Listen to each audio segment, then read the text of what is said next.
Yo, salute. Apologies for the delay, but we are here.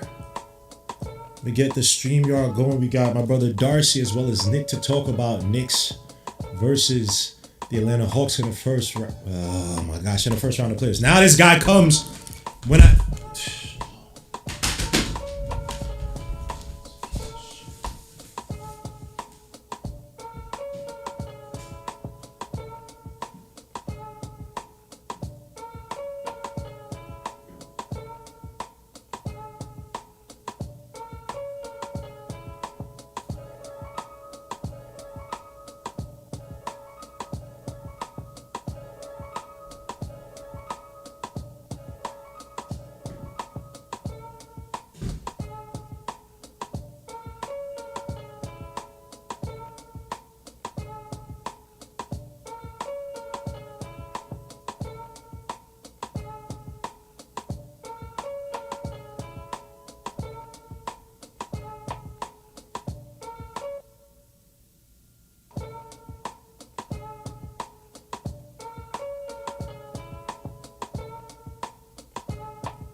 Oh, sorry about that.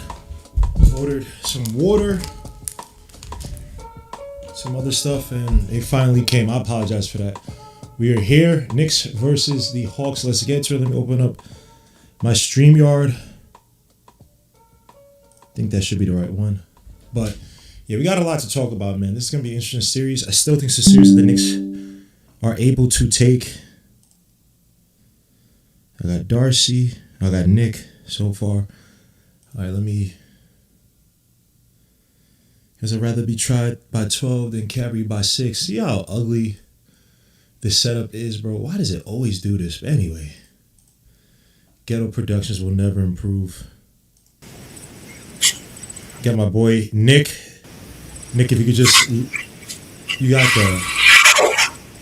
Sheesh. Nick, let me know when you good to go, bro. You got the crickets. You got everything in the background, bro. This is crazy. Jeez, let me meet my guy. All right, let me get to my guy, Nick. Are you hearing crickets? You hear crickets? Yeah, I can hear the crickets. Oh, you old country ass.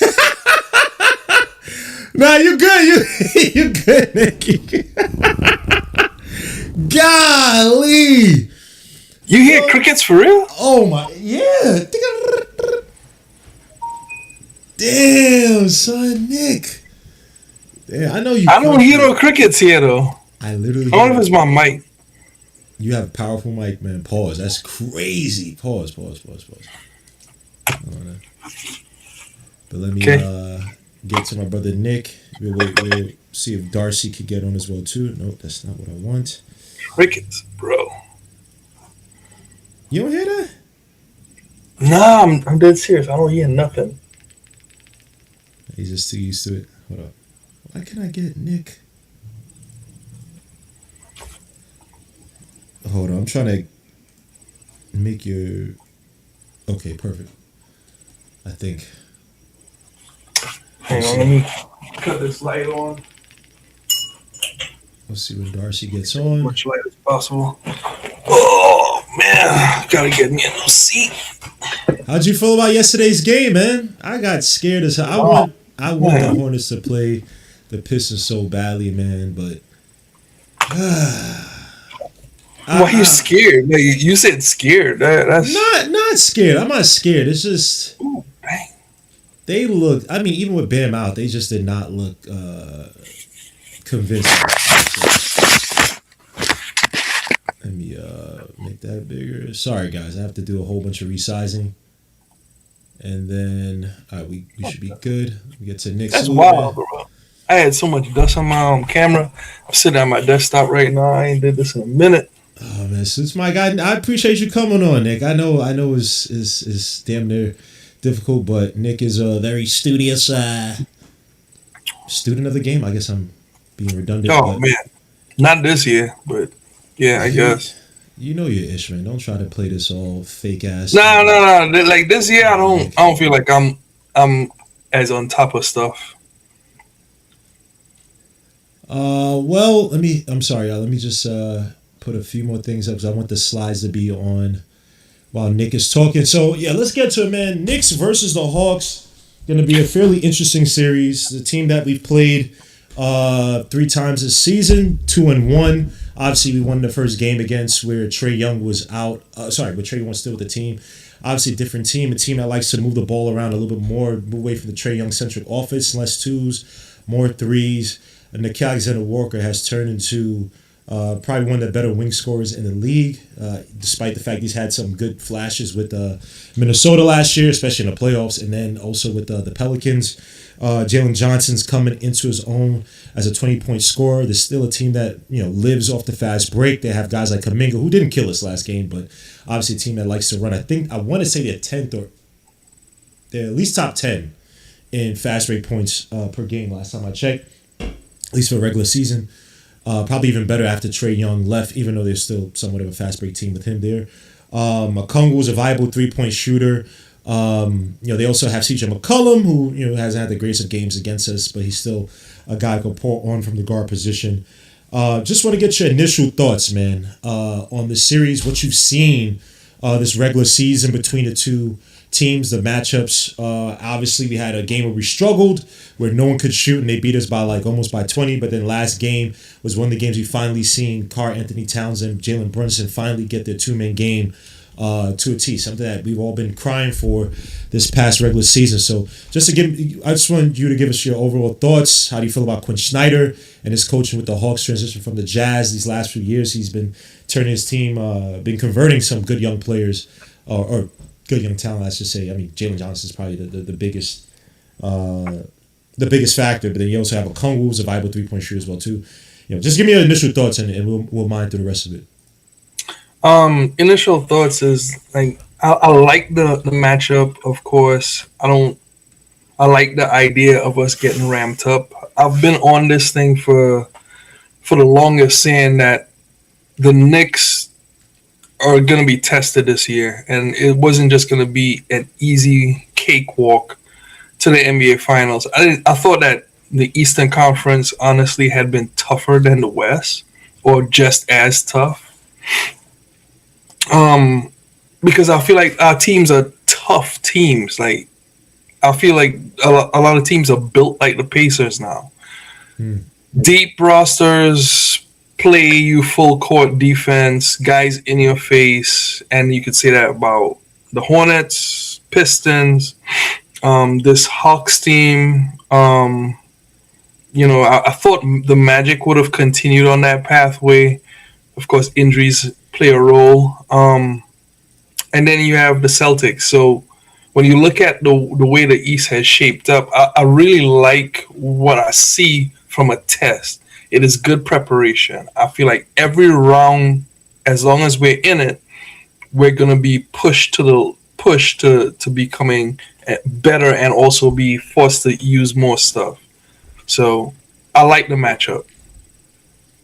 I do too, and I hate to use one game, and obviously regular season games, it's not 1-for-1 in terms of what's going to happen in the playoffs. I really don't want to. I'm not saying I don't want to give you credit, but it's like I don't want to give credit or credence to this because I think it's kind of stupid to pull out this type of offense late. But every time I watch, and then you see in the comments, I'm seeing the comments by Jalen Brunson recently in terms of the chemistry and all this other jazz, and I'm just like, maybe Nick may have had a point that they tried to save this offense until the very end of the season. Now, granted, does it make sense because guys got to get touches? Like, why not get some of your other guys, especially your wings and OG and Mikal Bridges, more touches? If you're doing this whole experimentation thing, it's still a Jalen Brunson-centric offense for a good chunk of the latter part of the season. But Yeah. what you saw again, the Hawks were one of the teams where you really saw that. I hate saying chemistry, but that two-man game between Brunson and Cat, and really, obviously, honestly, everything clicked in that game offensively. You take into the fact that I think Makai had 15 and Fisher 15, OG had 22. They filled in the gaps early on in the game where you didn't have to rely on Brunson to carry your offense. Brunson was moving the ball, facilitating, constantly using the screens to get space. Like we mentioned before, they helped get Dyson Daniels into some foul trouble. Now, obviously, it wasn't just purely with the pick and roll and the screen game, but you put Dyson Daniels. You didn't just allow him to just play ISO up on Brunson. A lot of defense to rest. You made him go through the ring on the pick and roll. Made him have to run through Cat every time on the pick and roll, which I thought was wonderful. And then obviously Brunson in the second half, especially in that fourth quarter, was able to take over. And it's like, if you have that type of, and also too the usage. Many times this season, you heard me guys complain about it, where Mike Brown would use Karl Anthony Towns in terms of substitutions, would take him out when he's hot, would take him out when he's impactful. Like, doesn't have to score on the floor necessarily, just get guys into foul trouble. When they took out Okongwu, in that Hawks, I'm trying to remember when exactly. I don't know if it was the second quarter, or third quarter. It's probably maybe in second quarter. Or maybe third quarter, when when Okongwu came out and they just started spamming Cat in the post. Remember, he started playing up high, running the pick and roll with Brunson, but they utilized him so smartly to abuse the Hawks smaller lineups. Right, smaller lineups, they want to run, they want to get these fast break opportunities over the defense. They really weren't able to get into the rhythm off that because Cat was getting these guys into foul trouble, and then they brought back in Okongwu. Right, so it's things of that nature where I just felt like, and look, I'm not the biggest fan of Mike Brown at all. But I thought that was genius by Mike Brown and the coaching staff. I thought that game, again, was probably one of the best games we've seen all season in terms of just offensive flow, purpose to the offense. Many times this season we had purposeless offense, right? Just, hey, Brunson, go out there and do whatever. Cat, just operate the offense, play at the top of the key, facilitate, have guys cut. The will plays, all this other crap. It's just the twirl action, whatever you want to call it. Not really doing much of anything, very formulaic, very just repetitive, not really getting good looks. But I just thought the Hawks game, we mixed it up really well. So I got to give credit to that. Let me ask you this. Who do you give the advantage to in terms of Quinn Snyder or Mike Brown? Let me get to my brother Darcy. You're muted, Nick. Hold up. I don't know what happened. Oh, crap. I favor Quinn Snyder on this one, but it's not like Mike Brown is a slouch. I want to make sure I say that. Like, Mike Brown is not a slouch of a coach. He's a good coach. He's just not great. That's why I said that I wasn't enamored with the hire. I was listening to Brian Windhorst today. He brought up some stuff like Mike Brown does coach well in playoffs. So let's see. We're yet to see everything. Like we have to test him. You know, like this is what he was brought in for. It wasn't for the regular season.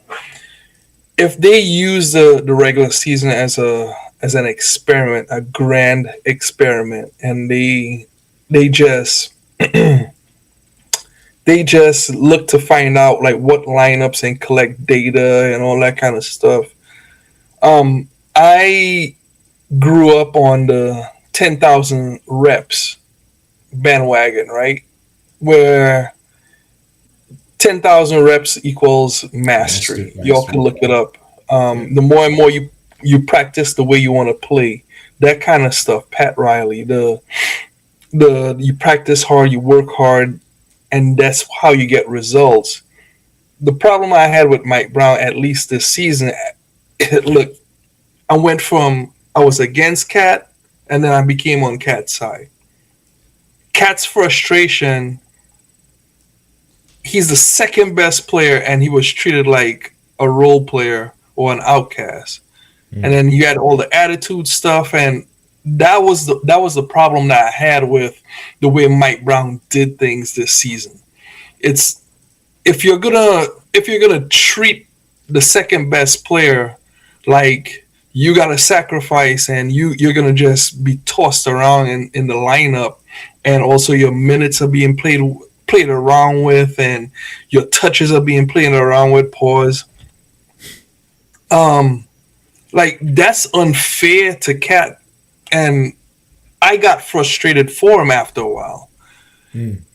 I understand what Mike Brown did to some degree, but some of it's unforgivable because he did lose the players to some degree. So now this is where his mantle is going to be tested because he's got to live up to.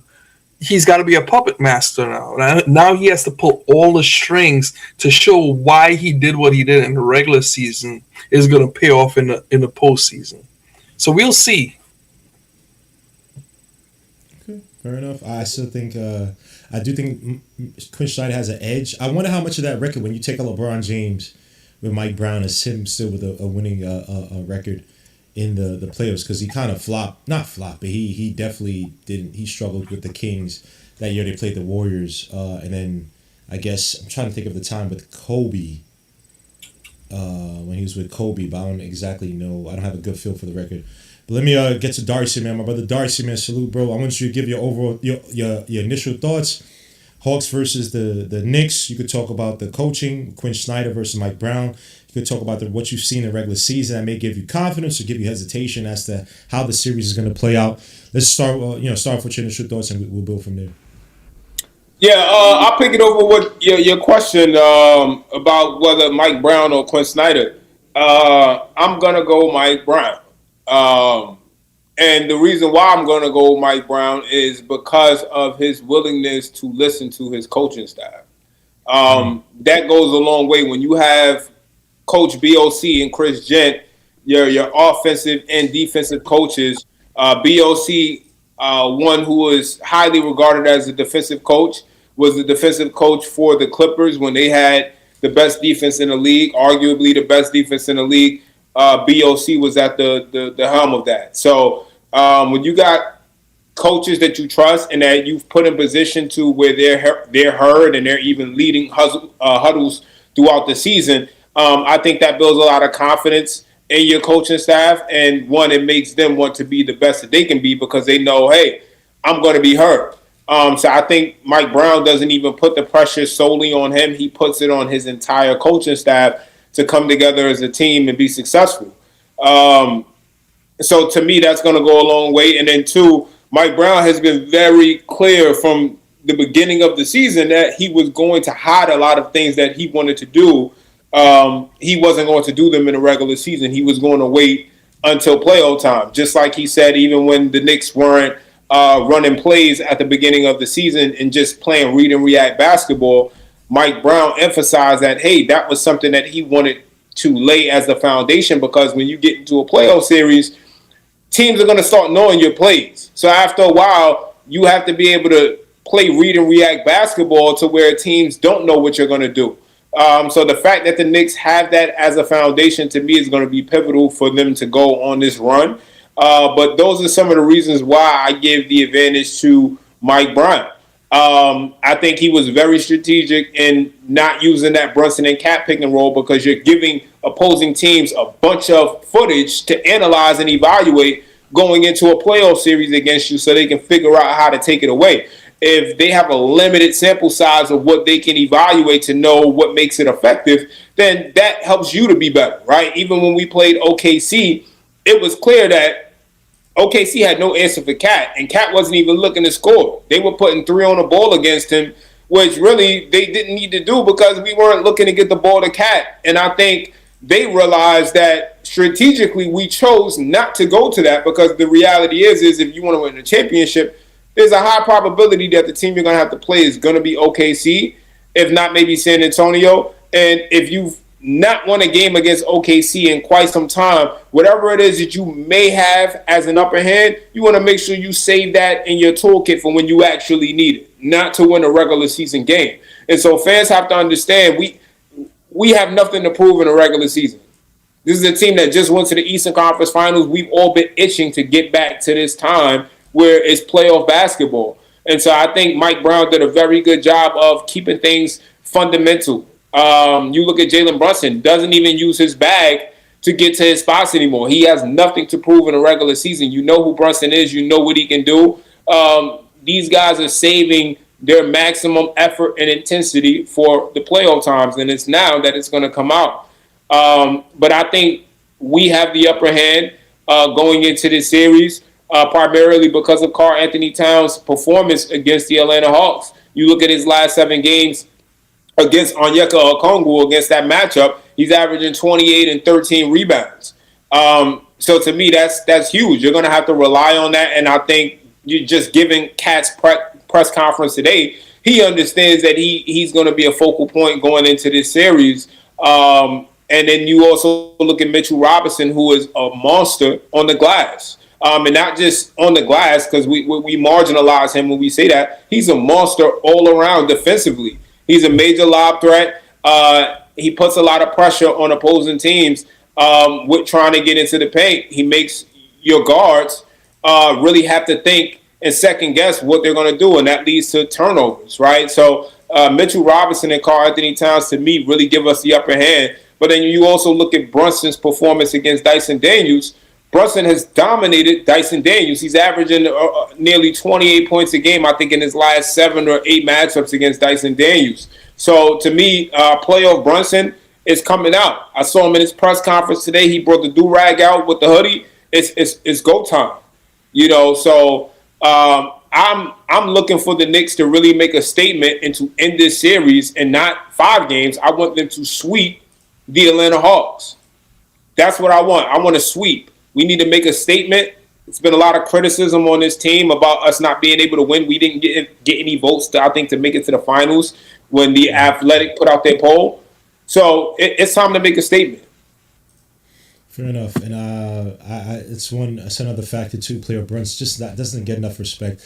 I see on Twitter, because I don't really check on even though I have cable, I don't check the ESPN semi-sports shows. Just the way they paint Brunson, the absolute disrespect, right? What this guy's been doing in the playoffs year in, year out. I mean, this is obviously agenda, but it's I'm not even focused on that. Because the disrespect they put on Brunson in terms of expectations. I saw, forgetting which, was it ESPN, where all their writers had the Hawks to beat the Knicks, and you got Lou Williams talking about the Hawks have nothing to lose. That's why they're going to win the series. All this jazz, man. No analysis on the Knicks. So it is what it is. I can't wait for playoff Brunson, but I'm looking for another level from Brunson this year. And it's not necessarily, to take it up scoring wise, to get guys in better positioning, to use his gravity, to really torture teams by feeding it to players who have lesser defenders on him. Whoever has CJ McCollum on him, you got to kill him, which is probably most likely be Josh Hart. But wanted to get to one thing real quick, man. Let's get to the some of the key matchups. Want to talk about some of the key matchups that we're going to have going forward in this series. As you guys can see on this page, I got the 2-minute... hold up, let me see. I'm bugging out. Hold up. Why can I not stop this? All right, for the 2-minute, I don't know why this is not allowing me to control the what's the name. Here it is. But yeah, anyway, 2-minute. Some of the key matchups, obviously Jalen Brunson versus Dyson Daniels. And remember, a few years ago, when your man Isaac Okoro was supposed to be like a Jalen Brunson stopper in that Cleveland Cavaliers series, and then he absolutely mollywopped it. And then you had they had to put Karis LeVert on him. Then Austin Thompson last year against the Pistons, and Jalen Brunson had several key moments versus Dyson versus Austin Thompson. Just to give you some numbers on Dyson Daniels versus Jalen Brunson this season, offensively, your man Dyson Daniels, Jalen Brunson versus Dyson Daniels this season, 3 games played, 25 minutes, 25 seconds, 35 points scored against Dyson Daniels, shooting 48% from the field. He did shoot 14.3% from 3, 1 for 7. But he did draw around 3 shooting fouls on him, shooting 4 for 5 at the foul line. He also had 10 assists. So want to pick you guys' brain. How do you guys feel about that matchup? I know you just Darcy just spoke about Brunson killing Dyson Daniels, but Nick, if you want to chime in, do you think they utilized Dyson Daniels a little bit differently? I do remember in the first game, the Hawks did have Dyson play a little bit softer, on Jalen Brunson. Give him a little bit of space and then play for the footwork, if you guys remember that first game. And I think Brunson started a good game. Now, the second game, Brunson struggled. The Knicks as a whole struggled. But obviously, so last game, Jalen Brunson was able to go back to Captain Clutch. I think that was a game where he kind of earned his name back for the season. So I want to pick your brains a little bit, man. Nick, what did you see from Jalen Brunson versus Dyson Daniels? What do you expect in the series going forward, and when probably one of the more key matchups for the series? Dyson Daniels is a non-starter to me. I don't. He's just barbecue chicken. Like Wow. all these stoppers, all these kind of this big talk, the bravado, and Dyson Daniels is going to do. Dyson Daniels might not. He might be a bench player going forward after this. Oh. The Hawks got a top pick. Like they're going to replace him. He doesn't produce any offense. It's hard to survive in this league if you don't produce offense. And if you look at Nickeil Alexander-Walker, like he produces offense and also gives you some defense. I see it as they're going to end up having to put CJ in the game. As long as the Knicks do what they're supposed to do, use their matchups, as long as Mitch and Cat dominate, and then Brunson comes in and he's just efficient and doesn't turn the ball over, which, that's going to be the thing for me. People are not going to like this part. Brunson's going to have the ball in his hand more often to reduce the amount of turnovers. Every possession is more precious, right? As long as we, just control turnovers, that's one of the ways that they score is kind of like out.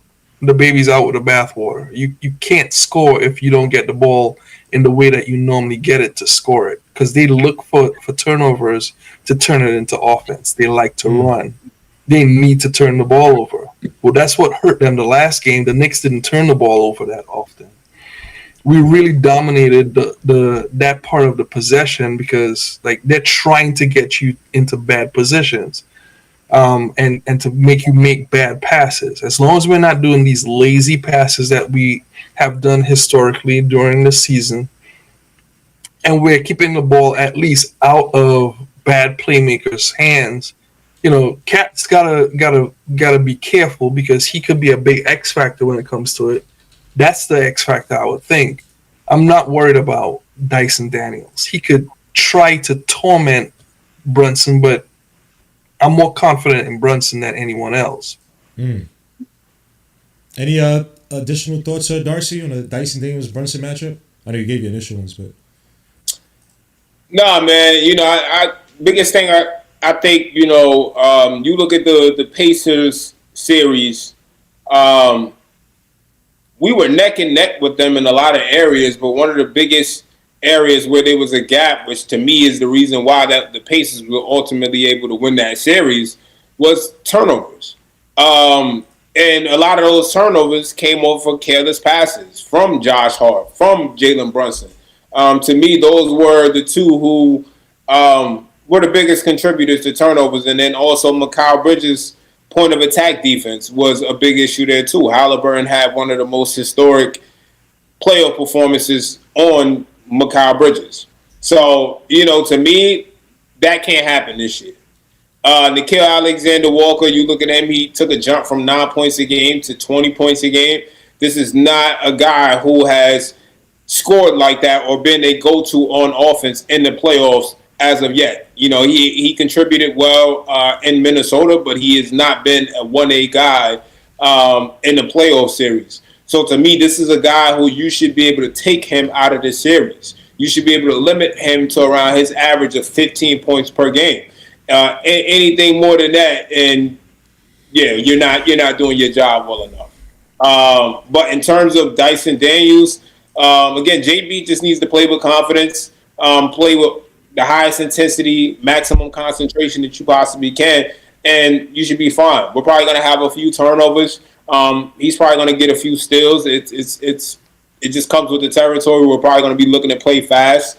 So I can see a couple of turnovers and things of that sort. But overall, you just want to limit the turnovers to below your season's average, and you just want to make sure that everybody's locked in and ready to go. But I think to me, it's going to really be on Mikal Bridges to play his best defense at the point of attack. Guarding the kill. If you take him out of the series, you take Jalen Johnson out, and this is a breeze. This is a sweep. You take CJ McCollum, might he can get hot in a game, but I just don't see that being enough. Even in a game where he gets hot, if you take Nikhil and Jalen Johnson out, that series is over. Unless Onyeka Okongwu is shooting the three ball insanely well, and even then, the Knicks have too many offensive weapons. OG needs to be aggressive, using his size to get to the rim. They're a smaller team.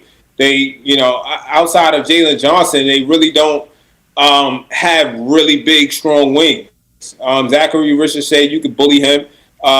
These guys just don't have a lot of size. So I just feel like you got to expose that and you got to attack that. Get the ball to Cat as much as possible. Make sure that you're keeping Nikhil out the game. If you look at that last game, yeah, it was close, but it was close because Nikhil Alexander-Walker damn near made 6 to 7 threes in that game. That's not sustainable across the playoff series, especially in a Garden when you factor in just how the pressure, right? In the playoff games, you start to get noodle legs down the stretch. I don't see these guys stepping up and really hitting big shots unless the game is close. But you want to take Nikhil's three-point shooting out the game. You want to keep Jalen Johnson out the paint. You want to make sure that he's not able to touch the paint and spray the ball and generate wide-open threes. If you're containing that, which the Knicks should be able to do, then we'll be fine in this series to end it in 4 or 5. Especially if you win the first 2 at the Garden, take it back to ATL. It's a bunch of Knicks fans in Atlanta. I wouldn't be surprised if we pop out that arena. This guy keeps just... All right, so let me give some of the key matches because we keep going to the end of the discussion. But some of the key matches, man, Jalen Brunson, like I mentioned, is versus Dyson Daniels.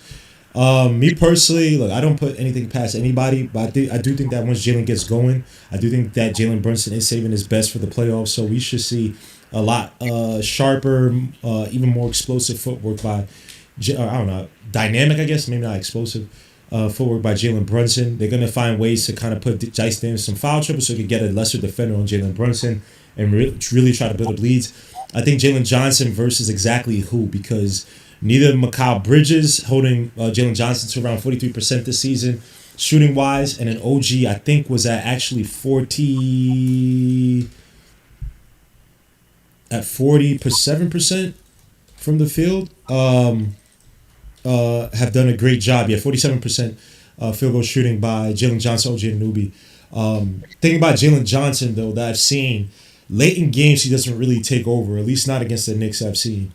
He's a really good player between the minutes, but the Knicks did, I guess I think part of it was because Nah was going off so much, but Jalen Johnson really wasn't this dominant factor late in the game. So if Nikhil Alexander-Walker's having a normal game, the Knicks offense is okay. Jalen Johnson, I mean, he really has something, I think, go over beyond his, I don't want to say talent level, but his typical production level to really put any dent on the Knicks. But just what I've seen overall from him, just not a late game guy who could really, I don't think could take over games. And also them bringing in Kuminga too. He's more fast break guy. I see him struggle this season with the Hawks in the half court. So again, he's a question mark, but I'm not even sure he's going to be a major factor. He could have the what's your man's name who went over to the Ben Mathurin effect, where last season with the Pacers we didn't see much of Ben Mathurin until the playoffs, and he kind of went off against us in the playoffs. Cat versus Okongwu versus the small front court, I think is another key matchup. Like I said, timing is everything with how they utilize Cat. When they went small against Cat, the Knicks were able to abuse the Hawks. And Okongwu, he's a solid defender, but I think Cat still has a matchup. So it'll be interesting to see how they utilize Cat, especially when the lineups kind of stagger. Does Mike Brown get away from his typical, usual, sit Cat halfway through the first quarter, bring him back for the beginning of the second quarter, and all that jazz. I think how to utilize Cat versus this weak front court is vital in terms of us getting this game to 4 or the Hawks trying to push this game to a game 6. Nikhil Alexander-Walker versus OG versus Mikal versus Shamet. OG has the best numbers on Nikhil Alexander-Walker. Mikal Bridges kind of got cooked, but again, Nikhil Alexander-Walker went off the season. This isn't the typical. He's playing a perfect system for him. But the playoffs are a different beast, and both these guys, Mikal and OG Anunoby, have good playoff experience. I do think that Nikhil Alexander-Walker's not going to give you 38 points like he did in that last game, shooting 7 for 10 from outside. That's just absurd. But the closeout defense is important. We've seen Mikal Bridges at many times get burnt. So, and to our benefit, the Hawks do not run a lot of pick and roll from the numbers I looked at. They're not a heavy pick and roll offense. But they do run it. So Mikal Bridges, unlike last year when he was run ragged off the pick and roll, and then he saw his point of attack defense kind of suffer. I think he should have a little bit of reprieve this season come around the playoffs. Josh Hart is another one, man. I don't even know the key matchup with him because they're going to be putting the weaker defenders on him. So expect CJ McCullough on Josh Hart, but we need Josh to be aggressive. I don't need to go to the numbers to talk about this, but Josh Hart, when he's aggressive, when he's hitting 2 threes, even 3 threes, just taking his spots, taking shots, a drive and attack into the basket. When they sagging off and pause, got to be able to shoot shots. So Josh Hart is a wild card. Not to say he's a key to the series. I think there's some other stronger keys to the series that we get to a little bit later. But Josh Hart is, if he can fill the gaps, I do think this should be a 4-game sweep. Like I said, who's guarding CJ McCollum? But he's a guy who really hasn't gone off against us. I think CJ McCollum has lost his step, lost a little bit of his touch. His shooting is just not as sharp. I don't even think they really. I don't say they don't go to him, but he's almost like a tertiary guy right now compared to Nah and what's your man's name, Jalen Johnson, and then obviously from the bench, Clarkson and McBride and McCullum. And the Hawks really don't have the strongest of benches right there. I mean, Reese Shea, but he's, no offense, I think he's a bust. He's just fallen off a cliff this season in terms of usage. You also got to, just sorry to interject, but don't forget, Josh guarded Jalen Johnson very well. Like, really well last game. And I think that could be a big X factor because that frees up a lot of stuff for us, at least on defense. If you could have OG Roman in the background and he doesn't have to guard up on Jalen Johnson, especially he just got an injury and stuff like that. He's coming back. I don't think it was a big injury, but at the same time, any minute that he could play around with not being on that ankle, it just helps. And I think Josh has been playing really good defense and also shooting the ball pretty well lately. So, and by the way, just to support your point, this season he's only played 1 game against him. He did hold Jalen Johnson to 29% shooting from the field, 2 for 7 in that 1 game he played against him for 7 points. So to your credit, Josh Hart did play some good defense. So we'll be interested to see. And you are right. I do think that freeing up Mikal to be able to roam the court or roam the passing lanes. I think that's where Mikal strikes best. And, point of attack defense, he's okay, but Mikal could play off the ball and just use his length pause and use his defensive skill, I guess, whatever you want to call it. His width, his ability to cover the court, cover the passing lanes. I think you free him up. I think the Knicks could have a really dangerous defense and really put the Hawks away, man, because they live off the fast breaks. They have a decent half-court offense, but they rely on threes as well, too. Kungwu is more of a three-point shooter. He's not going to live on the outside. Live on the inside, excuse me. They're a team that don't really... I mean, they are... I think they have 50 drives per game, which is good for halfway. So they rank near the middle of the pack in terms of drives towards the basket. They do pass out a lot from it, 40% of their drives, they passing out of the drives. The initial drives, let me say. So they're going to live by the three-point shot. So, having a guy like Mikal Bridges be able to play those passing lanes, be able to close out effectively, same thing OG Anunoby, I think is going to be uber important. But did I miss any other points of these key matchups that I mentioned before we move on to the key factors of the series? Yeah, I mean, matchup-wise, when you talk about Josh Hart and Jalen Johnson, a big thing to me is we need Hart to rebound, right? This last game, and I mean, historically, Jalen Johnson, over the last 7 games that he's played us, he has at least 9 rebounds. You got to keep him off the boards. Because if he's generating extra possessions for them, especially if they're not hitting shots, that can be a problem. Especially you see those plays where guys are getting back-to-back rebounds and getting second-chance opportunities. We can't have a lot of that, especially not on a road.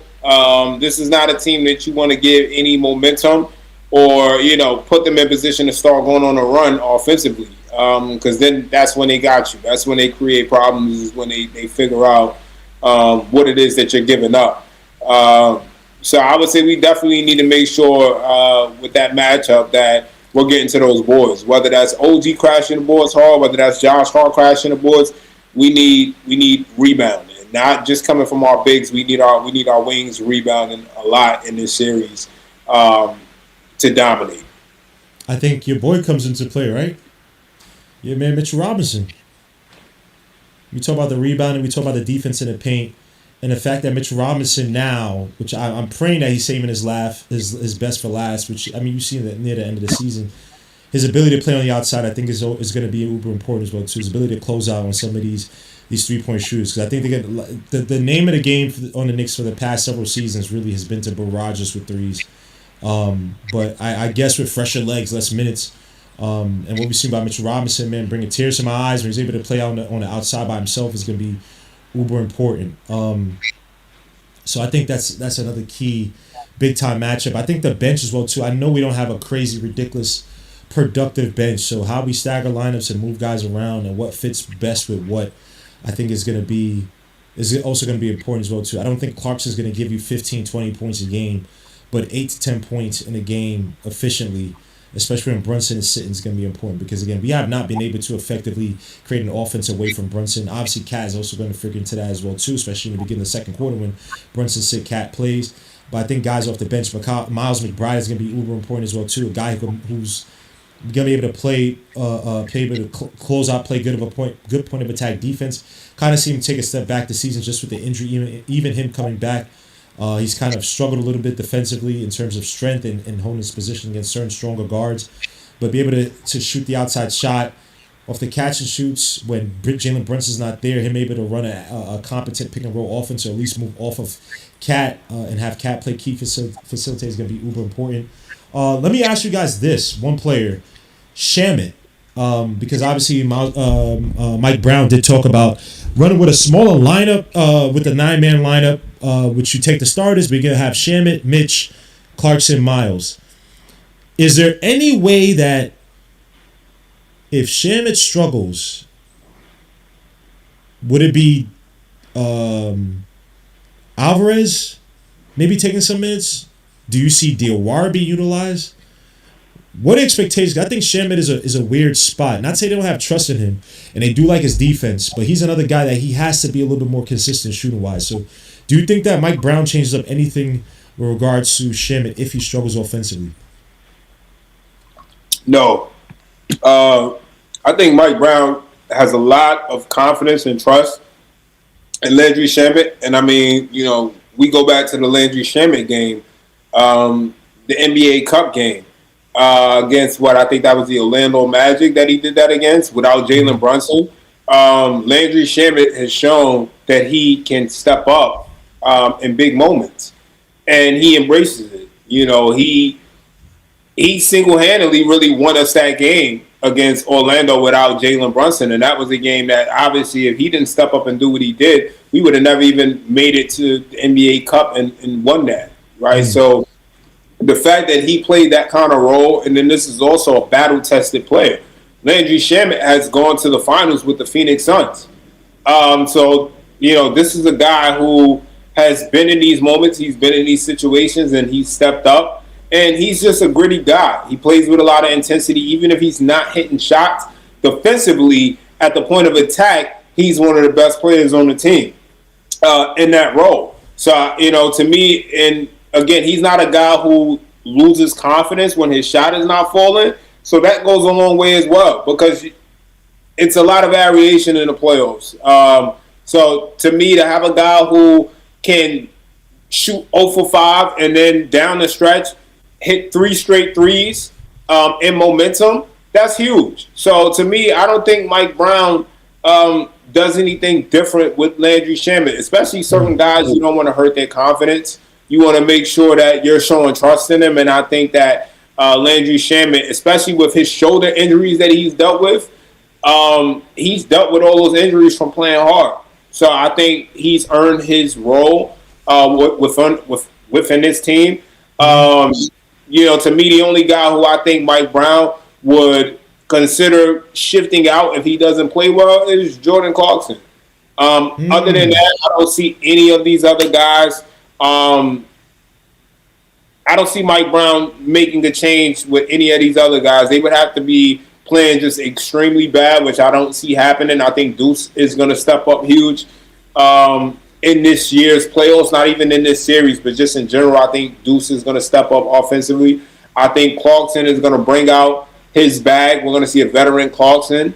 And I think Landry Shamet is going to shoot the ball well. These guys have a full week. They know what their roles are. And so this entire week, you focus on your role. Get your reps up. Shoot as many threes as possible. Work on your handles, right? I think the Knicks are going to emphasize a lot of these things to make sure these guys are in rhythm come Saturday, or as close to as possible. So with that, when you mentioned Clarkson, who do you think replaces him from the lineup, or is it more minutes for someone else in the starting lineup, like a Josh to be the? Because the Knicks need another ball handler. When I'm talking about from the bench at least, but yeah, you need somebody else. Who's that going to be? Is that going to be Alvarado, or do you just yes, sir? Okay. Yes, sir. I see Alvarado playing a huge role in this playoff series. He may not be in a rotation right now, but when you look at this Knicks team, one of the main reasons why we acquired PJ Tucker last year was because of what he brings from a toughness and leadership standpoint on the bench. And I think Alvarado has picked up that role. He's a New Yorker at his core. He plays with a certain level of toughness and grittiness that he's going to speak life into these guys if there's ever a situation, knock on wood, hopefully there's not. But he's going to speak life into these guys if there's ever a situation where we're not playing with the right intensity or the right momentum. And he's also a guy that can come in and get you a few steals and help turn the momentum and shift it, right? So to me, Alvarado, and then he gives you that secondary ball handling. I haven't seen it as much in his most recent play, but especially like in his first few games, he did a really good job of getting down into the teeth of the defense and spraying the ball. So Alvarado, he's a quick guard. He can get into the paint and help spray the ball and give you that secondary ball handling. So if there's a situation where we're struggling to get the ball up the court, I definitely think Mike Brown, without hesitation, if Clarkson isn't shooting the ball well, and even if he is playing well, I can see Mike Brown turning to Clarkson and maybe taking some of Mikal Bridges' minutes or whoever is not, or Josh Hart's minutes. If they're not playing well, if they're not playing at their level, I can see him shifting that and running Jose and maybe Clarkson and Deuce and Shamet together if the Hawks are playing small. I can definitely see I can see him turning to something like that, or even turn into a lineup that features Brunson and Jose. We've seen that lineup with them at the 1 and 2, and it seemed to be effective in a limited sample size. But I just think it comes down to what the Hawks do. But yeah, I don't see any of these guys really losing minutes. Clarkson comes from not really being on a contending team, except for when his days in Utah with Donovan. So to me, he's itching for this type of situation. You saw, I don't know if you guys saw the video that surfaced the other day, but he was like, we're ready to win this championship. So he's bringing that energy, he's talking that talk, and you hope his actions reflect that. Fair enough. Nick, any other additional comments on any key matchups? Anything I missed regarding the key matchups? How do you feel about what we discussed in terms of matchups in the series? Do you feel there going to be any changes in the lineups, especially from the bench guys? Could Diawara sneak in some minutes? How important is the Clarkson role in terms of having that additional ball handler? What are your thoughts? So I don't think Diawara is going to get much play, at least as of right now, because he may get spot minutes, but not much. As of right now, I think they said the lineups, and he wasn't like priority in the top 9. Mm-hmm. I do think Clarkson is gonna get minutes because he's more veteran. He still has some playmaking. He has a little bit better just size, pause, and could hold his own defensively a little bit. But Alvarado hadn't been shooting well. He's had a couple of good games, but he hadn't been shooting well. So Mike Brown does want a certain amount of threes made. You know, Mm-hmm. um, whether or not that's fair, whether or not you know he could turn it around as the playoffs and the intensity gets higher. I'm not really thinking that they're going to take that risk, but um, you never know. Diawara might be a break glass moment kind of thing where you want to play him if OG gets in foul trouble, if it's a blowout. Like spot minutes here and there. I don't think Diawara is going to get much minutes. I think it's going to be a top 9 and that's it. I think they're going to keep some combination of Cat or Brunson in the game. The best lineup so far, by the numbers, has been Cat with 2 of the starting wings, Brunson with any playmaker next to him, and then Mitchell Robinson next to Brunson. So that's the combination. So you could mix and match that, and you could actually use Deuce or Shamit. It just matters on who's actually hitting their shots, because then that's the other thing. They have to not just shoot well, but they got to take the shot. That's why Josh Hart, he has to take his shots as well. So, I think the closing lineup is going to be the starting lineup. The starting lineup's not going to change unless they feel like they need to start Mitch. Mitch, he made it to the finish line. Now the playoffs, so his minutes probably going to ramp up, and you're going to mix and match as you go.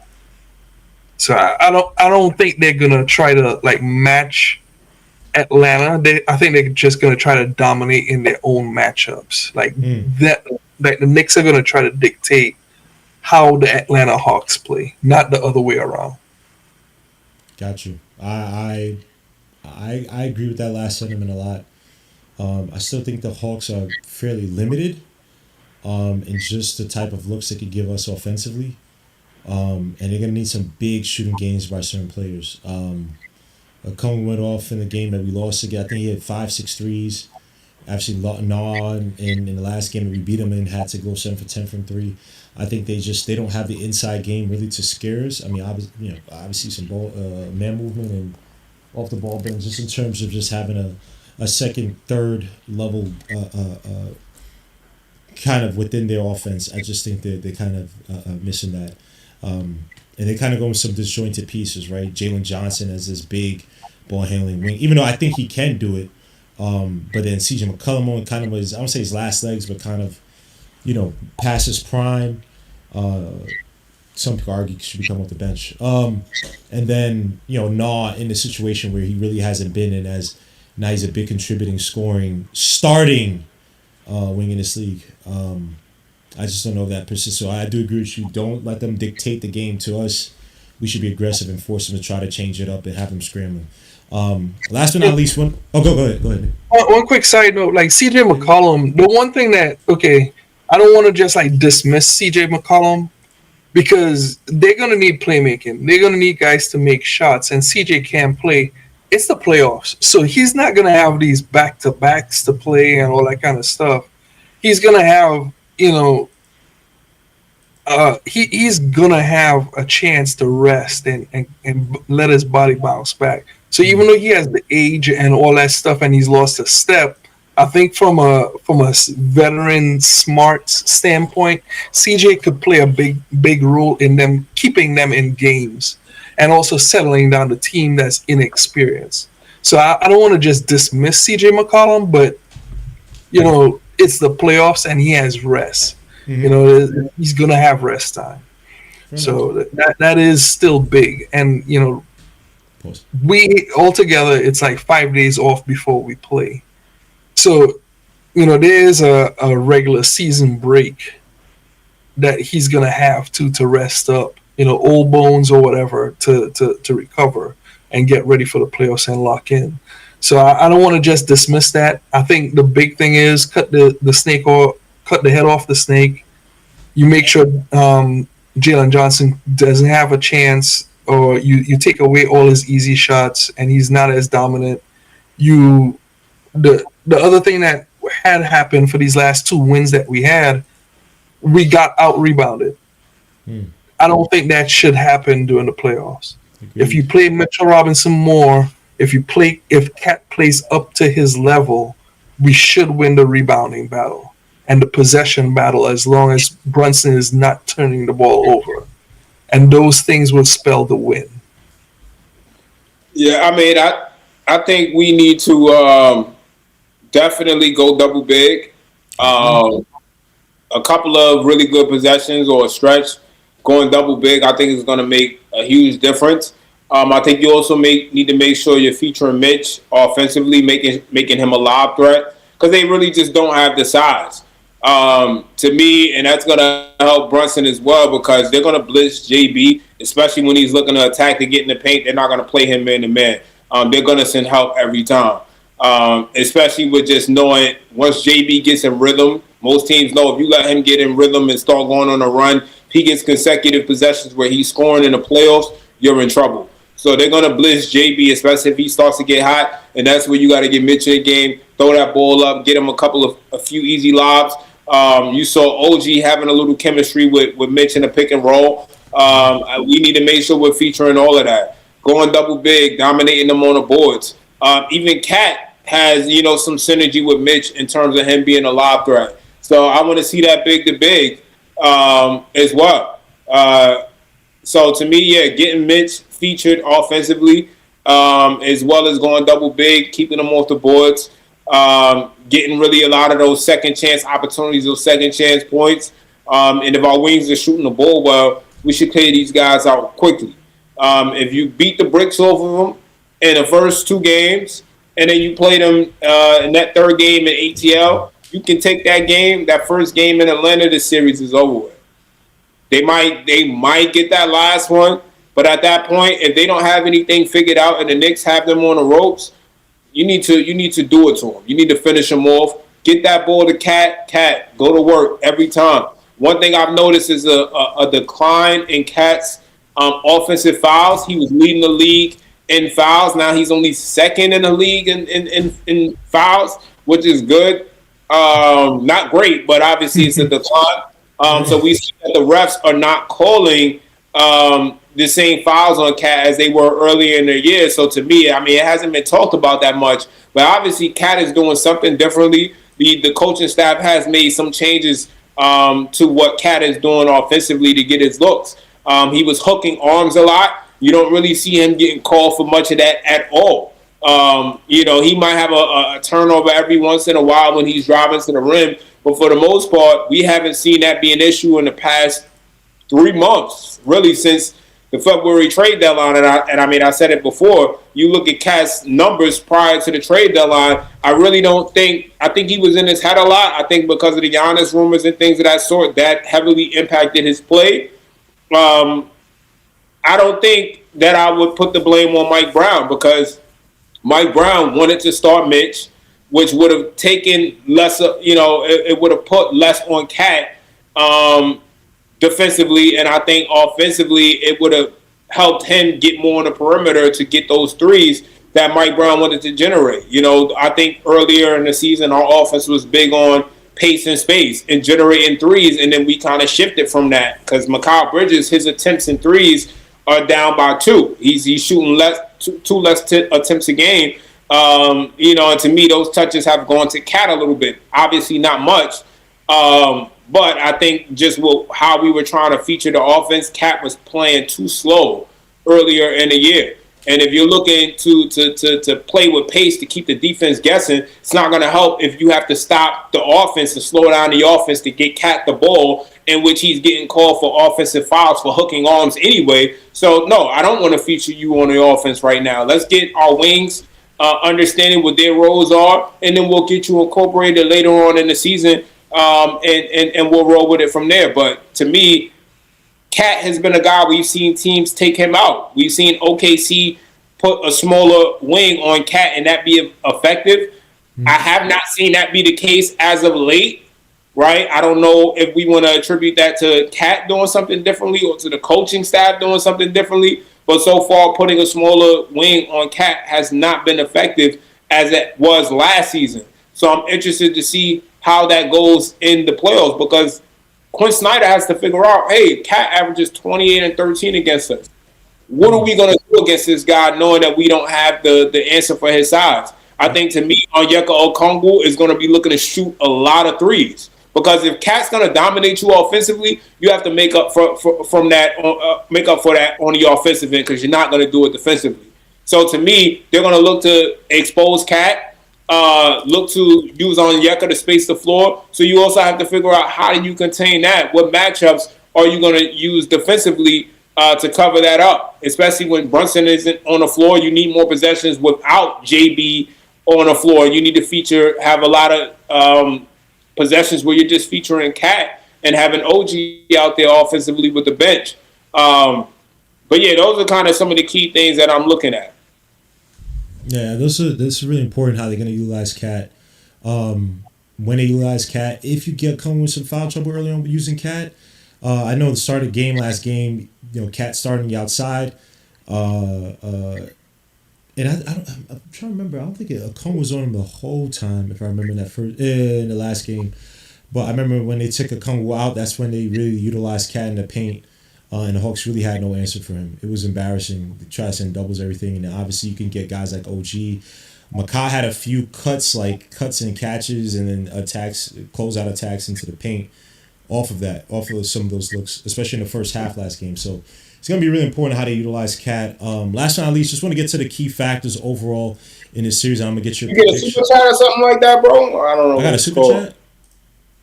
Oh, no, I did get a super chat. Oh, crap. I apologize, man. I did not see this. I apologize. Ricardo Cusa, thank you for the super chat. I do not know what currency that is, but 150 of UYU, man. Yeah, I was wondering. I was like, UYU. Yeah, I have no idea, but I appreciate you, Ricardo Cusa. He says, could the series be similar to last season with Detroit? I would say no. Detroit last year, I think, has a lot better defense. I think they had veterans who knew exactly or had a better feel for what they wanted to do. You had Beasley, you had, what's your man's name, who I find annoying, Schroeder. And those guys have had some playoff experience. I don't think they have a Cade on this team. I think Jalen Johnson's a really good player. I like Nickeil Alexander-Walker a lot, but in terms of having that keyboard hand, and even last year, Cade Cunningham offensively struggled against us. So I don't see the Hawks having this defensive ability to rest on. And then the offense to me is still questionable. I just don't think that a lot of these things are going to translate. I don't think Nikhil's going to average 38 points a game against us. I'm not sure if, like I said, Jalen Johnson, I think he tends to struggle late in games, or just he's not as impactful late in games against us. I've seen it against other teams. So I'm not saying he can't do it. I just don't see it as much with the Knicks. And I don't think I like Quinn Snyder. That's a tough question. I'm thinking about Quinn Snyder versus Bickerstaff, who's a better coach. I think Bickerstaff can, from what we've seen, I think he somehow is able to galvanize the troops a little bit more than Quinn Snyder. But to me, I just don't think that the Hawks have the grit necessary to truly give us a threat like they did, or somewhat of a threat, let me say, last season. How do you feel about that question, Darcy? Yeah, so in terms of comparing this series to the Pistons series, I think just the physicality isn't going to be there as much. I think we're definitely going to be the more physical team in the series. And then also, I just think with Detroit, Cade Cunningham gave OG some problems. I don't see that being too much of a concern with this series, just because, again, I'm going to bank on that Nickeil Alexander-Walker, because he has not been featured as a 1A player. I'm going to bank on that he cannot handle that pressure well.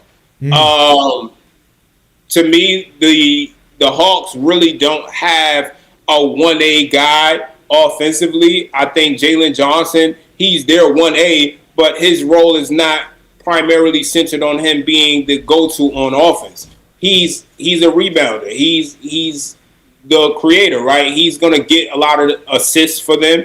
But when I look at this series compared to the Detroit series, I just don't see the competition. And I mean, to be honest with you, I really didn't see that Detroit series being a series that should have went to 6. It should have been over with in 5.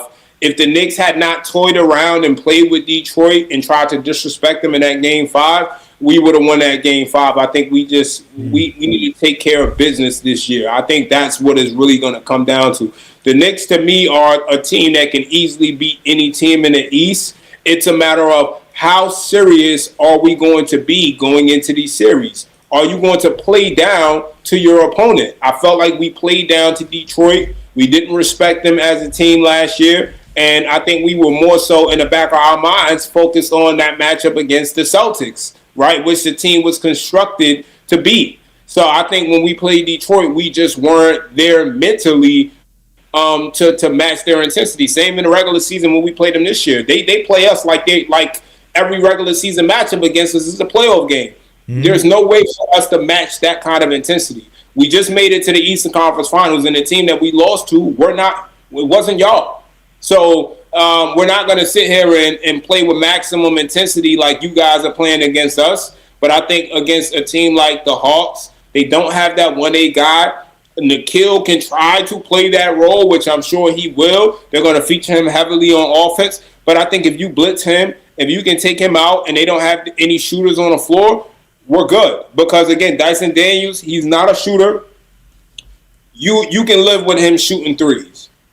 He's not going to win you a playoff series shooting the 3. That's just not. He's not going to win you a playoff game shooting the 3. So if you down the stretch, if you blitz Nikhil, force him to pass up the ball, you got Jalen Johnson. Yeah, he can shoot the 3, but these guys are not great three-point shooters. CJ McCollum, another streaky guy. So you got a team full of streaky guys who are on and off, and I bank on that they're not going to all be on at the same time. And if you take Nikhil out this game, if you can take Jalen Johnson out this game, if you can limit both of them, you win this series in 4. And to me, that has to be the focal point.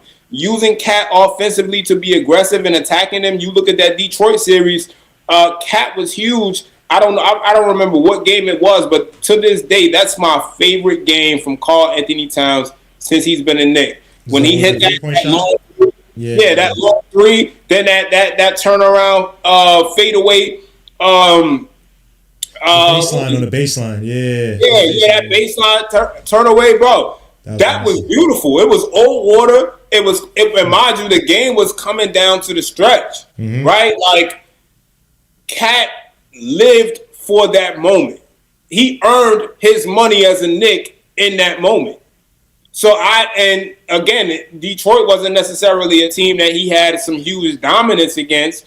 But, you look at the Hawks, this guy owns them. So, to me, I'm expecting Cat, especially with how he's talking today. He said, yo, this is the time. This run is what we're going to be judged on. Mm-hmm. And he knows that, and I'm glad to hear a player regurgitate that. Because you guys need to know, you may not be together next year if you don't make it out this East. Mm. You will not be together. So, to me, those are the key differences there. I feel like the Knicks have a lot of advantages in this series, and I feel like we had a lot of advantages last year, but I also think this year we are more aware that because of where we want to go, we cannot play around. We can't play with our fool. Great. Let me get to Nick, man. From the question that Ricardo Kusa posted. Thank you for the super chat, Ricardo Kusa. He asked, I got you, Dutch. He asked, can this series be similar to last season with Detroit? I think I'm gonna double down on some of the things that Darcy said, but I'm gonna throw this out to Ricardo. I'll say this: the Knicks need to at least sweep someone in this playoffs. I think even if it's a gentleman's sweep, they need to sweep somebody this playoffs and not have these extended playoff runs. 6 games with Detroit, 6 games with Boston, and then 6 games against the Pacers. I think that just took a toll because of the way those games were. Especially beating Boston, I think they kind of took their foot off the gas with the Pacers. and they became complacent. I feel like this season they just need to be all about business. Just take care of this team. Yeah. Just knock them out Yeah. because they should everyone and okay. I'm gonna say this to Ricardo. This is what bothers me about some of the NBA analysis so far is that like Detroit and everyone has the Knicks number. Mhm. Like the Knicks are just this team that's gonna get blown up. And I heard Jeff Teague, Lou Will, um, a bunch of people. I got Kendrick a whole Perkins. list.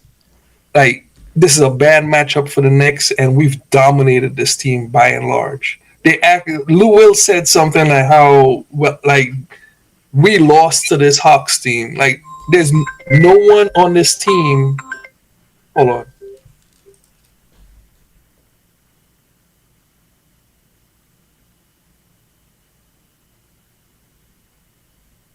Yeah, Lou Will said something to the effect of the Hawks have nothing to lose. It's a dangerous team. They're gonna beat the Knicks. Which look, man, great analysis, Lou Williams. But look, I have to agree. I just don't see the Hawks having levels to beat us, and I think we have the clear advantage.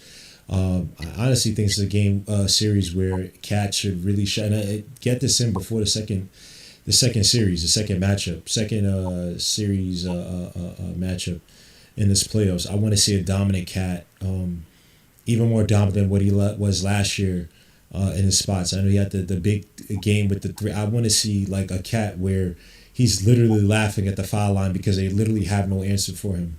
I want them to use up Okongwu as much as possible. I want to see Okongwu in some foul trouble.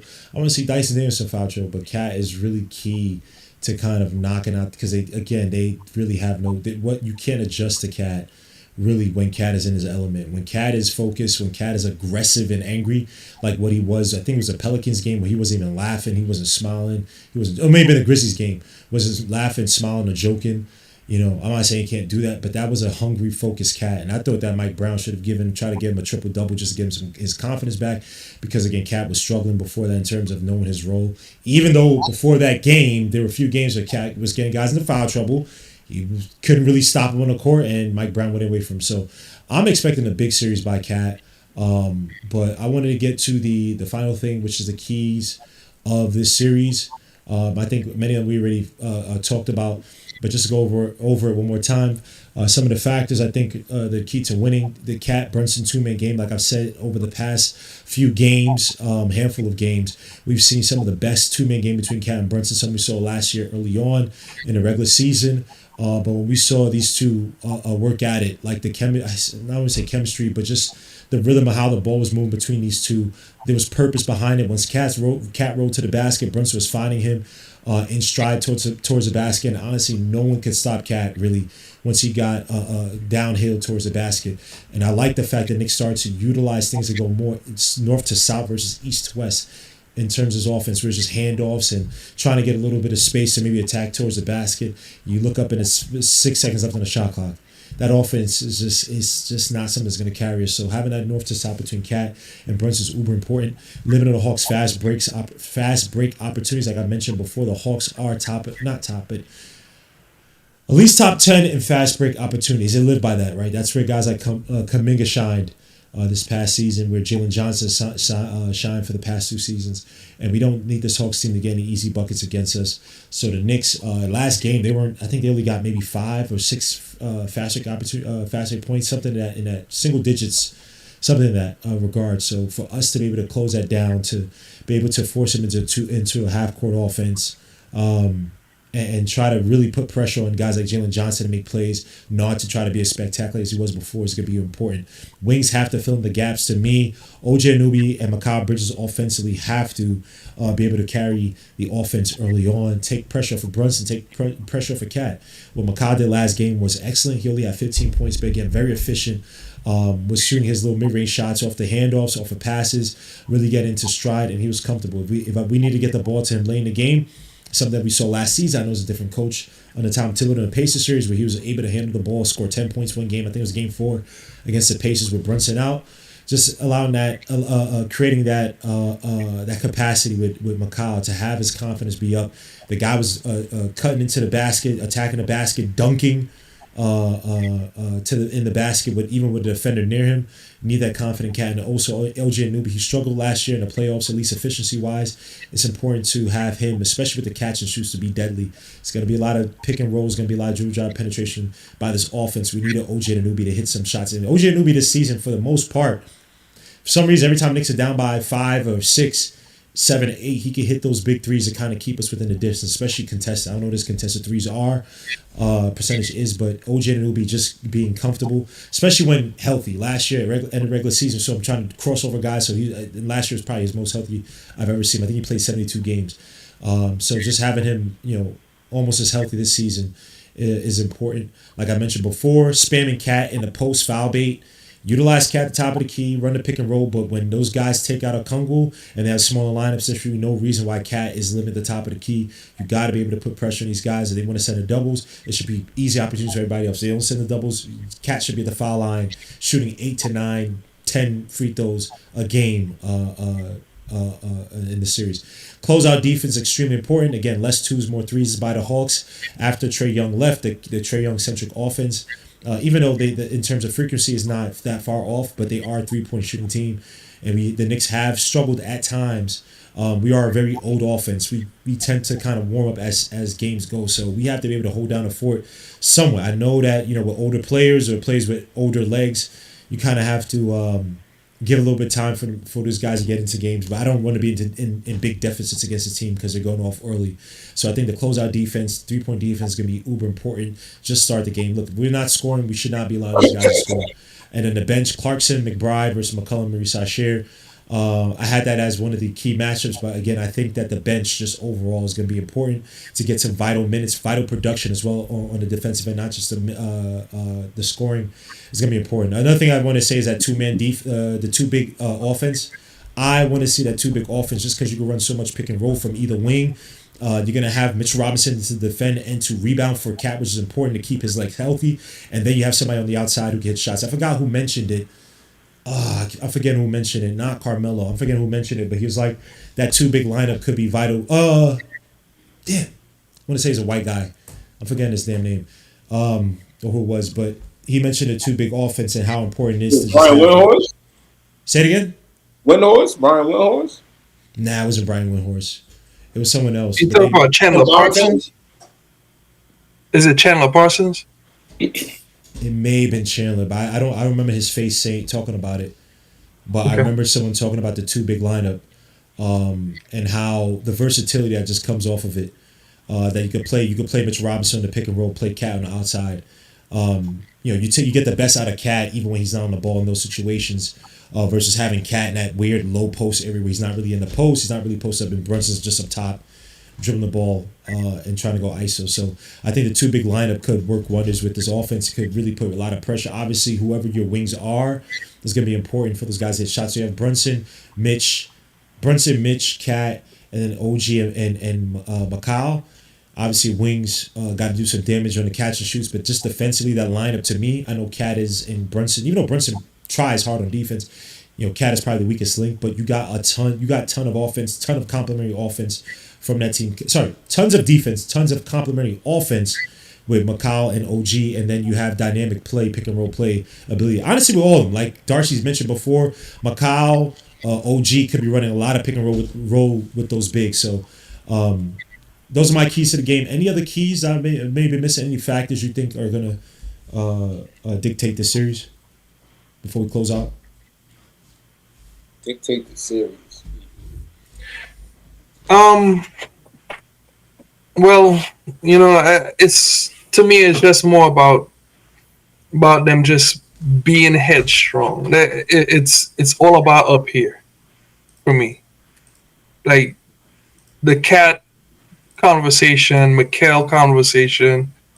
I have no question about Josh Hart and Brunson, Mitch even. I think all of them are going to show up.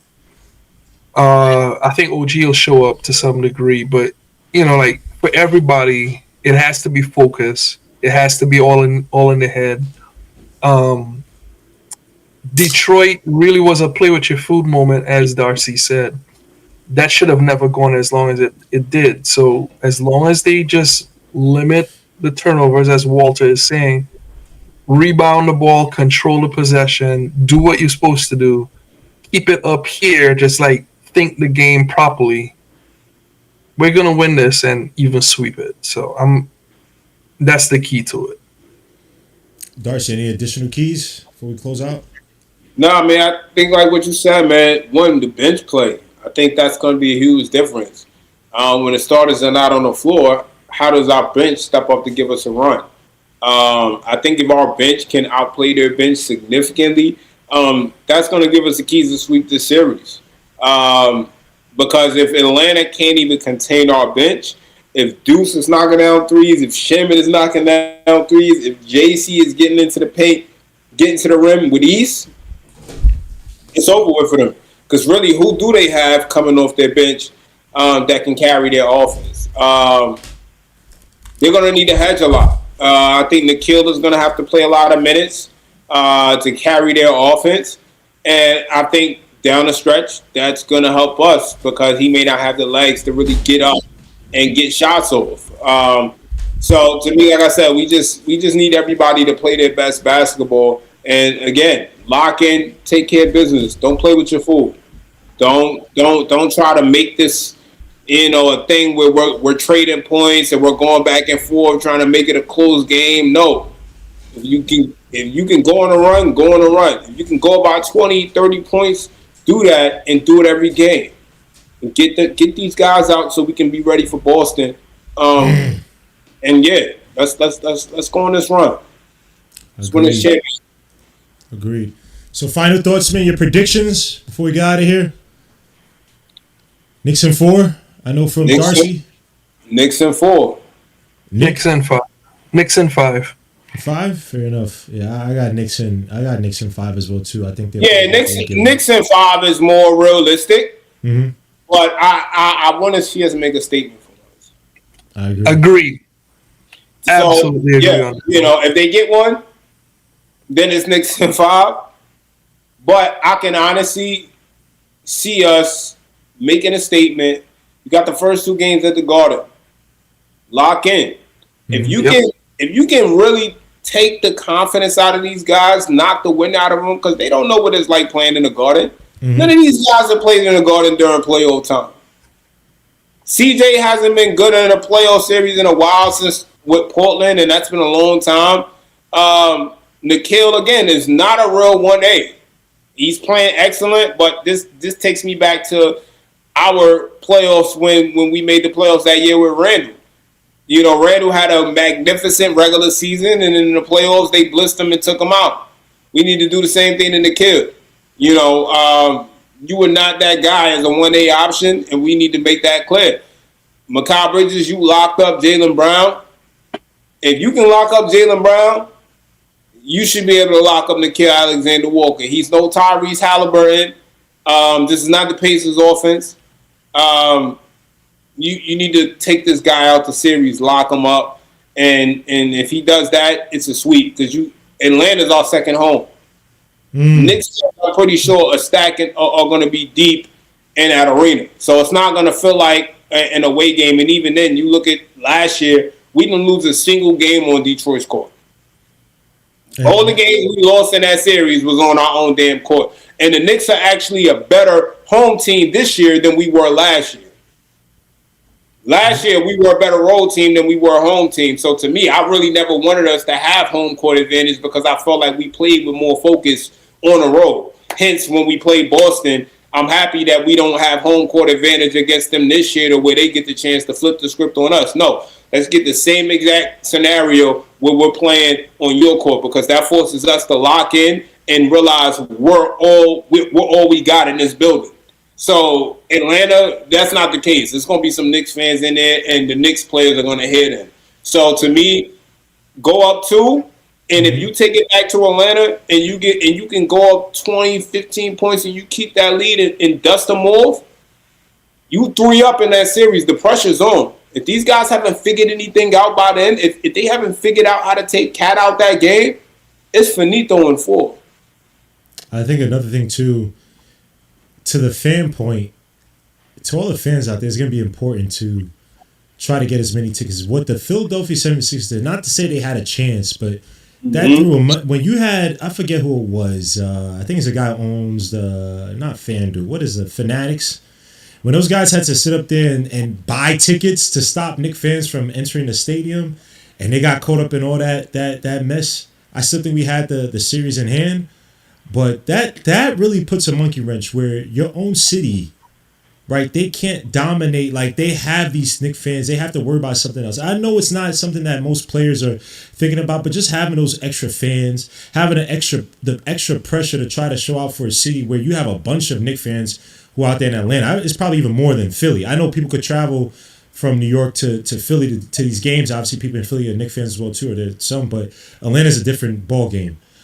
So yeah, don't play game 1, game 2. Come out with emphatic wins, bro. Not to say you play around with game 3, but game 3, obviously they're gonna have their fans are gonna send in nerves or whatnot.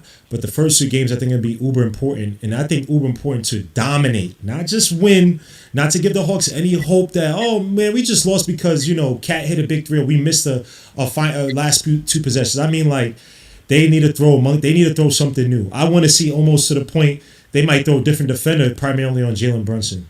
Right, or they just have a strategy to try to double Cat as soon as he gets the ball in the post. Something to really put pressure on these guys, because I think Quinn Snyder's a good coach. I just don't think he can outcoach the Knicks in this situation. So look, man, Knicks in 5, man. This should be a great series. Obviously, we covering here on Saturday, but guys, I appreciate you coming through, man. Nick G, my brother Darcy, I appreciate each and every one of you guys, man. As I'm watching the end of this 76ers game, I'm kind of pissed the 76ers got all this heart now. Poor George, who probably took another PED shot because he's looking like. I mean, like before we close, bro, predictions in general for the Eastern Conference Finals. Well, not Eastern Conference Finals, but just the Eastern Conference. I think we beat the Celtics. I mean, like in terms of like first round matchups. Oh yeah. In terms of overall teams, okay. Let's do that. I think. Well, we gotta wait. Hornets. Gonna play whoever is the winner. I mean, let's be real though. The Hornets winning, beating Orlando. The Hornets gonna beat Orlando.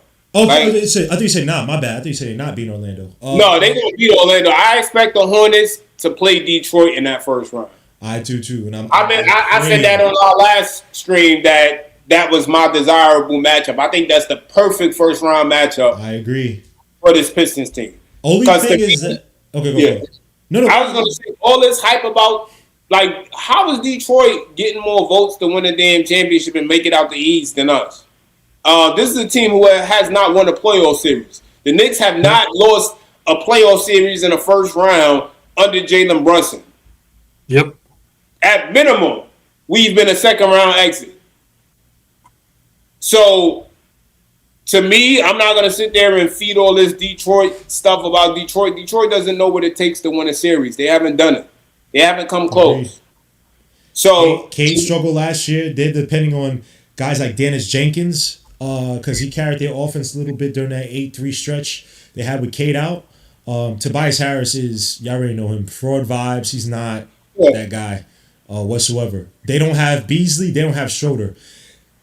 And say what you want about Schroeder. I'm not the biggest fan of Schroeder, but Schroeder's had some big games in the playoffs where it's like, okay, I'm getting a 20-point game from Schroeder. So even last year, it's like, I can't say he hasn't done it because I've seen him do it before. I've seen him have good games in clutch situations with the Lakers. And, granted, he had that year with the Lakers where they try to pay him. And he was like, and he messed out all up. But I just don't see that this year with the Pistons. And I think it was you, Darcy.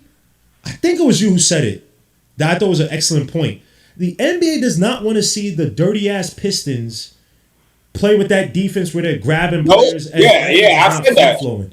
I think because look at bro. They're not allowed to play the defense that they were playing earlier in the year. Because look at how many fights broke out. Yep. They were they had consecutive games of them getting into situations with teams because they're playing way too physical and the refs are allowing it to happen. Mm-hmm. And I'm watching this game right now, too, with the 76ers, and I'm watching these guys drive foul. So these guys are not playing around. They've been calling fouls in this game Yeah. I probably counted maybe one play where you could argue it was a foul and the refs didn't call it. But yeah, they do not want the Pistons style of play. I agree with you. Once the Pistons look, man, and even Cade struggled last year. Like I'm not convinced that the Pistons take it out of the East. But Nick, please chime in anytime. I don't feel like the Pistons. They're pretty much. They just started this Dylan Duran offense. He's not that guy, bro. Cade's just coming back not. from a collapse lung. I mean, like it's a lot. And then this Jenkins guy, who's the guard, I think he's good. I just don't see it. And like the Hornets, that's the other team too. Like that's gonna be a fight between those two. Like between Diabate and Stu and all these guys. So it's gonna be something. I think it'll be interesting. Mm-hmm. I really want to see what's gonna happen between Cavaliers and Raptors. I just James Harden has that record, man. He like wilts. And like they held quickly and RJ out, so for health reasons and stuff like that. So if they're healthy and they play, because man, talk about we escaped one. I know Drummond, and he just turned to the crowd. My bad, Nick. It's disgusting. No, you're good. It's disgusting what I just saw, but yeah, go ahead. We really just escaped one with quickly and like bro. They are so lucky, yo. I don't want to think about that anymore. I don't even think about it. It is what it is. Man, a joke, all because they got hot at the beginning of the season. But literally, they're not that team. But it is what it is, man. I see that Detroit game, that Detroit series, Detroit and Hornets potentially going to 7. Yeah, it could. Kobe White is different. Kobe White is actually at the. Yep. Go ahead. That's the same cumulative effect like that I was talking about, where like you constantly go in 7, 6, 5, like all those battles that adds up, bro. Mm-hmm. And that wears on a team, especially a new team like Detroit. So we'll see. I still have the Knicks taking out the East, bro. I think that we have our mortal enemies in the 76ers. In the Pacers. Is just something we haven't figured out yet. And I actually think that having a year with the Pacers out actually helps us like wash away, because you go into if say there's a Pacers again this year, bro, you might play a little bit more nervous because you're just expecting. Sometimes players play with dread. I hear all the time in football where they just play a certain team in the playoffs that they've seen before, and they play with a certain dread, and it makes them play a little bit extra scared. They hesitate. It gets in their head. So not having the Pacers this year, I think it is. I know it sounds crazy because I don't wish for Tyrese Halliburton to be hurt, but it is somewhat of a godsend. The Celtics, to me, their makeup to me does not scare me. Tatum is. I watched last game against the Knicks, the one he had, and he couldn't. There was a counter move that Tatum does, right? Where Tatum, like, he crosses it and he brings it back off the cross, and he brings it back again, and it's all downhill towards the basket. I forget who he did it on, but he brought it off the crossover, brought it back, and then stopped. He couldn't do it anymore, and he just dribbled it out and reset the play. I'm like, yeah, he's not 100%. Even on that fast break, I think it was a steal they got off of Josh Hart. He'd even dunked it. And we've seen Tatum dunk the ball like it's a layup, like it's nothing. And he had to go for the layup, right? So he's just not 100%. Jaylen Brown, to me, good player. I still don't think he's a guy who would take over. I mean, look what happened last year when Tatum went out. He had to start kicking guys like Brunson in the groin and stuff and trying to get dirty plays that way. I'm not convinced by him. I still have the Knicks going through. But who's to say? When I look at the Celtics, look, 76ers, I want the Magic to play 76ers just because of defense I like by the Magic. Tonight showed, I don't know what the hell this was defensively. And they still don't have the shooting outside of Bane. But the Hornets and the Pistons, bro, to me, Kobe White is a difference maker. Yeah. Miles Bridges too. Miles Bridges. Who, by the way, thank you for getting me my parlay yesterday. Shoot to Miles Bridges. You need 28, 26 points yesterday. But Kobe White, 11 straight points. But bro, they could not. That's probably one of the biggest pickups. And mind you, this with Con Newpol. Sure, granted, Con Newpol's a rookie, so you get it, you understand it. But the fact that they don't have to depend on Con Newpol. The fact that LaMelo Ball was actually able, I know he had to play whatever, but he was actually productive in his first playoffs. Has he been to play in? Has he been to play in? LaMelo Ball. Yeah, he's been in a play-in. He's been in a play-in before, but not the playoffs. Not the playoffs. But I thought he played. He had some good moments yesterday. They have a team that I think can upset the Pistons. They have the scoring, and I think once their offense gets flowing, because they have different ways to score on you outside of maybe on the inside. But you like the hustle by that team. The defense too, underrated defense by the Charlotte Hornets in terms of defending the three. I know the Pistons aren't a great 3-point shooting team, but if you can make it an ugly game and win by margins by somebody contributing in big moments, Kobe White, LaMelo Ball, Darcy said, Miles Bridges, who I say kind of almost was an anchor of that offense yesterday, many times. Yeah. They could beat a team like the Pistons. Yeah. Shoot, dare I say? Yeah, I don't know. I guess it depends on Cade. I don't know how a collapsed lung feels like, but if he's not 100%, it hurts. I can only. But I mean, like recovery from it. Like, are you breathing the same until maybe? Or do you play impaired until a certain point in terms of like you're not? I don't know. You can't breathe. I have no idea. No, it's nothing like that. Also, too, Cade is a physical player too. That's another thing. Yeah. My thing is defensively, right? Who is Cade guarding? The Hornets have really just three dynamic scorers in their starting lineup. I mean, really, Miles Bridges makes it four. Who is Cade going to guard? Khan can get you in trouble. I mean, again, if these guys are looking to attack, especially LaMelo, Asar Thompson, I'm assuming, is going to guard LaMelo, but I don't think he's going to be able to do much against LaMelo. LaMelo, just with his ability to shoot the three and then his ability to use his length to get down in the paint, this guy's going to be a problem. Especially for this Detroit team, I'm not sure that they have the pieces to really match up with them, especially shooting the ball. You got Kevin Huerter, you got Duncan Robinson, but these guys are snipers. Khan, he hasn't shot well in his last recent stretch, but if this guy gets hot from three, you're in trouble. Brandon Miller, if he can stay out of foul trouble, Hornets are a team that I watch their games. I really like the Hornets. But, if Brandon Miller can stay out of foul trouble, he's another one. He's a big wing. Yep. Who's guarding him? Tobias Harris is a bit aged. I don't know if he has the lateral quickness to keep Brandon Miller out the paint. And then Brandon Miller's another guy. He can paint you from three. Yep. They got Grant Williams, who's, has playoff experience from his time with the Celtics. He's another veteran guy, invigorates a lot of confidence into the team. He can also shoot the three ball well off the bench next to Kobe White. And if you don't have off the bench a guy who's going to be able to keep Kobe White out the paint, now I will give credit to Dennis Jenkins. He is a really good young guy. He stepped up well for them in Cade's absence. But again, can you contain a guy like Kobe White coming off the bench? And they got some decent perimeter defenses. What is it, Sion or something like Sion or whatever his name is? Sion James. He's another good guy. They got Green as well. So they got some guys who can defend off the bench as well to give Cade different looks.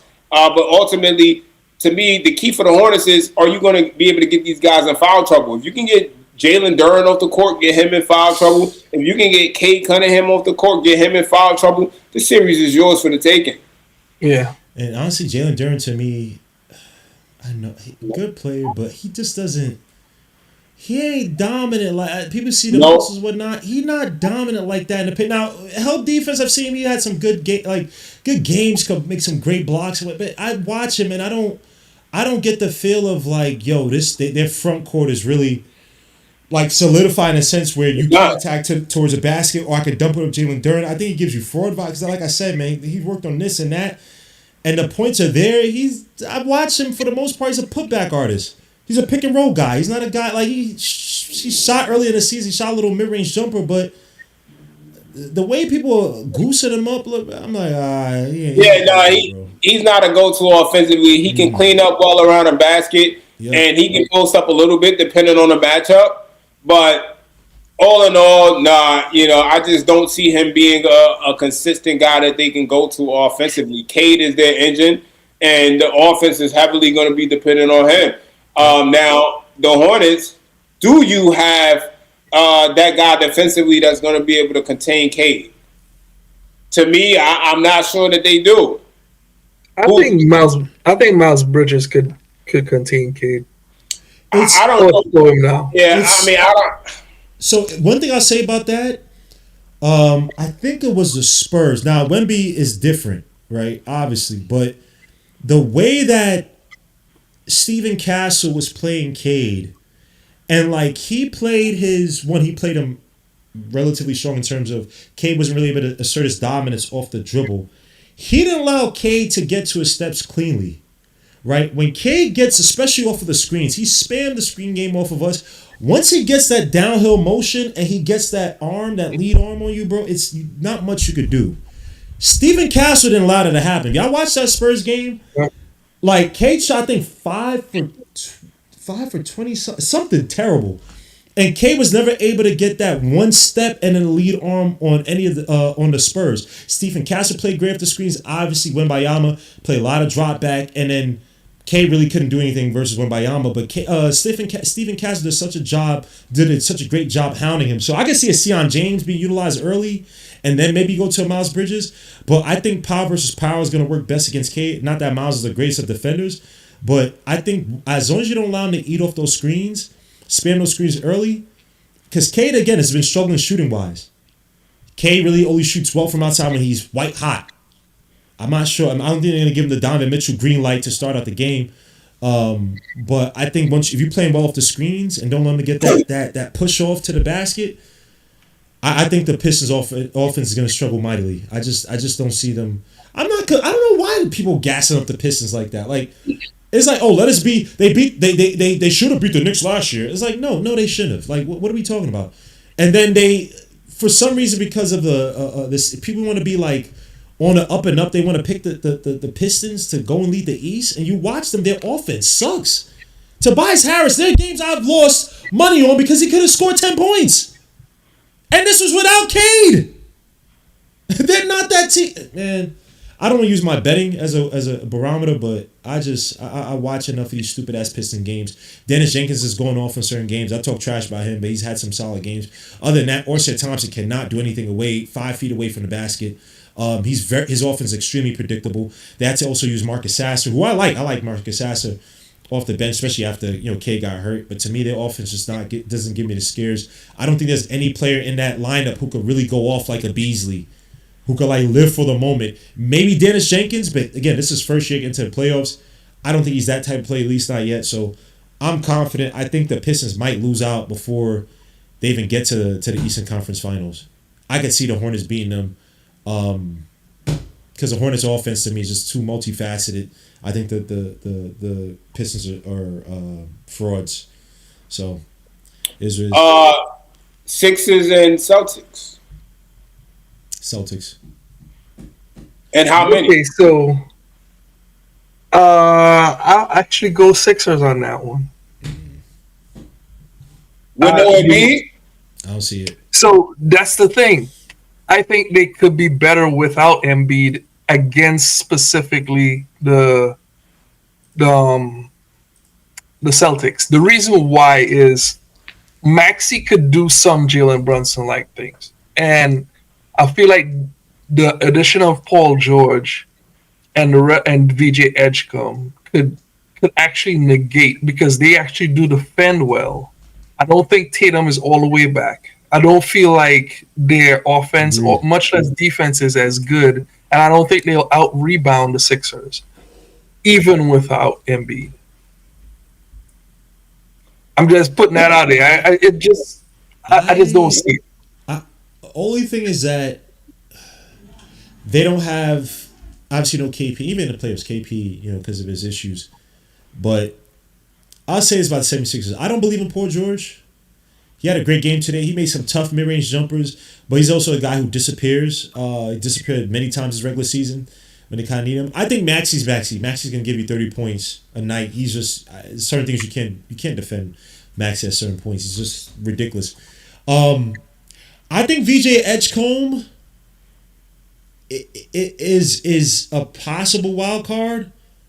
I just don't know how he looks up defensively against a.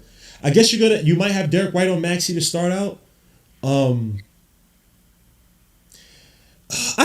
know. I get the rest of the Pistons team, bro. Kelly Oubre hit a few. Like I don't know if there's a consistency from everybody not named Tyrese Maxey. Obviously, Embiid I think gives him the edge. If Embiid could play, I know Ali delayed or what did he do? He delayed the appendicitis thing, or he could have came back or something like some weird. I'm just like, all right, bro. And appendicitis, I had my appendix room. It does take time to heal, so I don't know when the hell he's coming back, if he's coming back at all. In the next few weeks. They said a month. A month. You can't move. You have whatever. But you do have to get your appendix out. If your appendix is about to burst, you better need it. So he can't. He could have delayed. But they said something weird. Like he could have read. I don't know. I've read. Maybe Darcy. Maybe I seen someone on Twitter was like, he did something weird with the surgery. He delayed it. Maybe it's just a day. I don't know what it is. But he's gonna be out, so he's not even a factor, I guess. But the Celtics offense, just I don't know. Jaylen Brown. You know what though? I give that back. I take that back. Hold up. I'll say I can see he's going to 7 because Tatum is not the same. Derek White struggled this season in terms of efficiency. He just didn't look the same. Peyton Pritchard, who I like, as long as the Sixers don't fall asleep on him, I think it could be a tough series. I just don't see anybody else on the Celtics team besides Jaylen Brown truly taking over. But it's a team that relies on a 3-point shooting. So after Jaylen, go ahead. That's the thing is like everyone is like penciling the Celtics to do like just to make it all the way to the Eastern Conference Finals or even to win the East. I like what the Celtics did this season, but this is the playoffs where I feel like the matchups and you go Pistons, Hornets, except for like the Magic and stuff like that. The Knicks, I feel like they are built to beat a team like the Celtics, and especially without bigs. I just trust like a Andre Drummond against Keita Bate, whatever his name is. You know, like Neemias I don't know. What's that? You mean Neemias Quetta, the center? Whatever their center is, it's some name. He's imported, whatever. You know what I mean? Like, but that's the point. It's like, I don't feel like they match up with. Oh shoot! I feel like the Sixers got just enough weapons to really offset. Yeah, I mean, the Sixers don't even have to rely on VJ Edgecombe. I mean, he's a rookie, so he's going to be a little bit more unpredictable. Yep. So who do you rely on, Paul? Bro? No, I mean, again, to be honest with you, I expect. Well, here's the thing with Paul George. I think Paul George actually plays better when Embiid isn't there because he knows he's a bona fide second option. I think when Embiid is there, it takes the weight off of him, and sometimes he just like, oh, I'm good if I only score 10 points and I get 4 rebounds or 4 assists.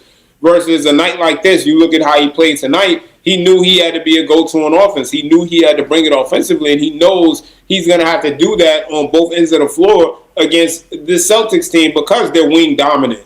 You look at the Celtics; they really don't have a point guard. They traded Anthony Simons and got Nikola, which I in retrospect, I don't think that was the best move for them because Nicola's not giving you what you traded him for. And then the thing about it is, Keita fits in better with them in that starting lineup. So now you're not even getting that floor space in that Nikola would have given you.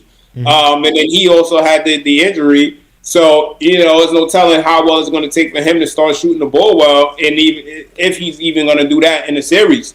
So I think between them not having a guard and then the Sixers actually having a dynamic guard in Maxey, that could create some problems for them because you don't have that dynamic guard that can break down a defense at will and score. You're going to rely heavily on Tatum and Brown to carry that offense. Now, you do have Peyton Pritchard, so, he can play make for them. So I think he's going to be a huge X factor for them in that series off the bench, especially since the Sixers don't have a great bench. But you look at a guy like Grimes. Grimes can step up and hit a couple shots. If Grimes is hitting shots, if Oubre is hitting shots, and Paul George is hitting shots, they're a problem, bro. I give you Oubre. Grimes and... I mean, bro, Grimes is averaging 13 this year. He averaged 13 points. I think that's a career high for him, if I'm not mistaken. And when does he typically score, Darcy? You watch these games like I do. When does he typically score, Darcy? I mean, bro, he's more comfortable now. You look at him tonight, I think he's playing in the system. He understands his role. And I think that goes a long way. So I'm not saying he's going to have a big series. I don't think he's going to have a big series, but I think he's going to be somebody off their bench that's going to have to step up for them. Dominic Barlow is another guy who can do a little something, not much, but he can give them something. He's another guy, another wing that they have, a wing defender that they can use to help contain Brown and Tatum. So, again, with the Celtics, I just don't think that they're as talented as they were last year. You had Drew Holiday.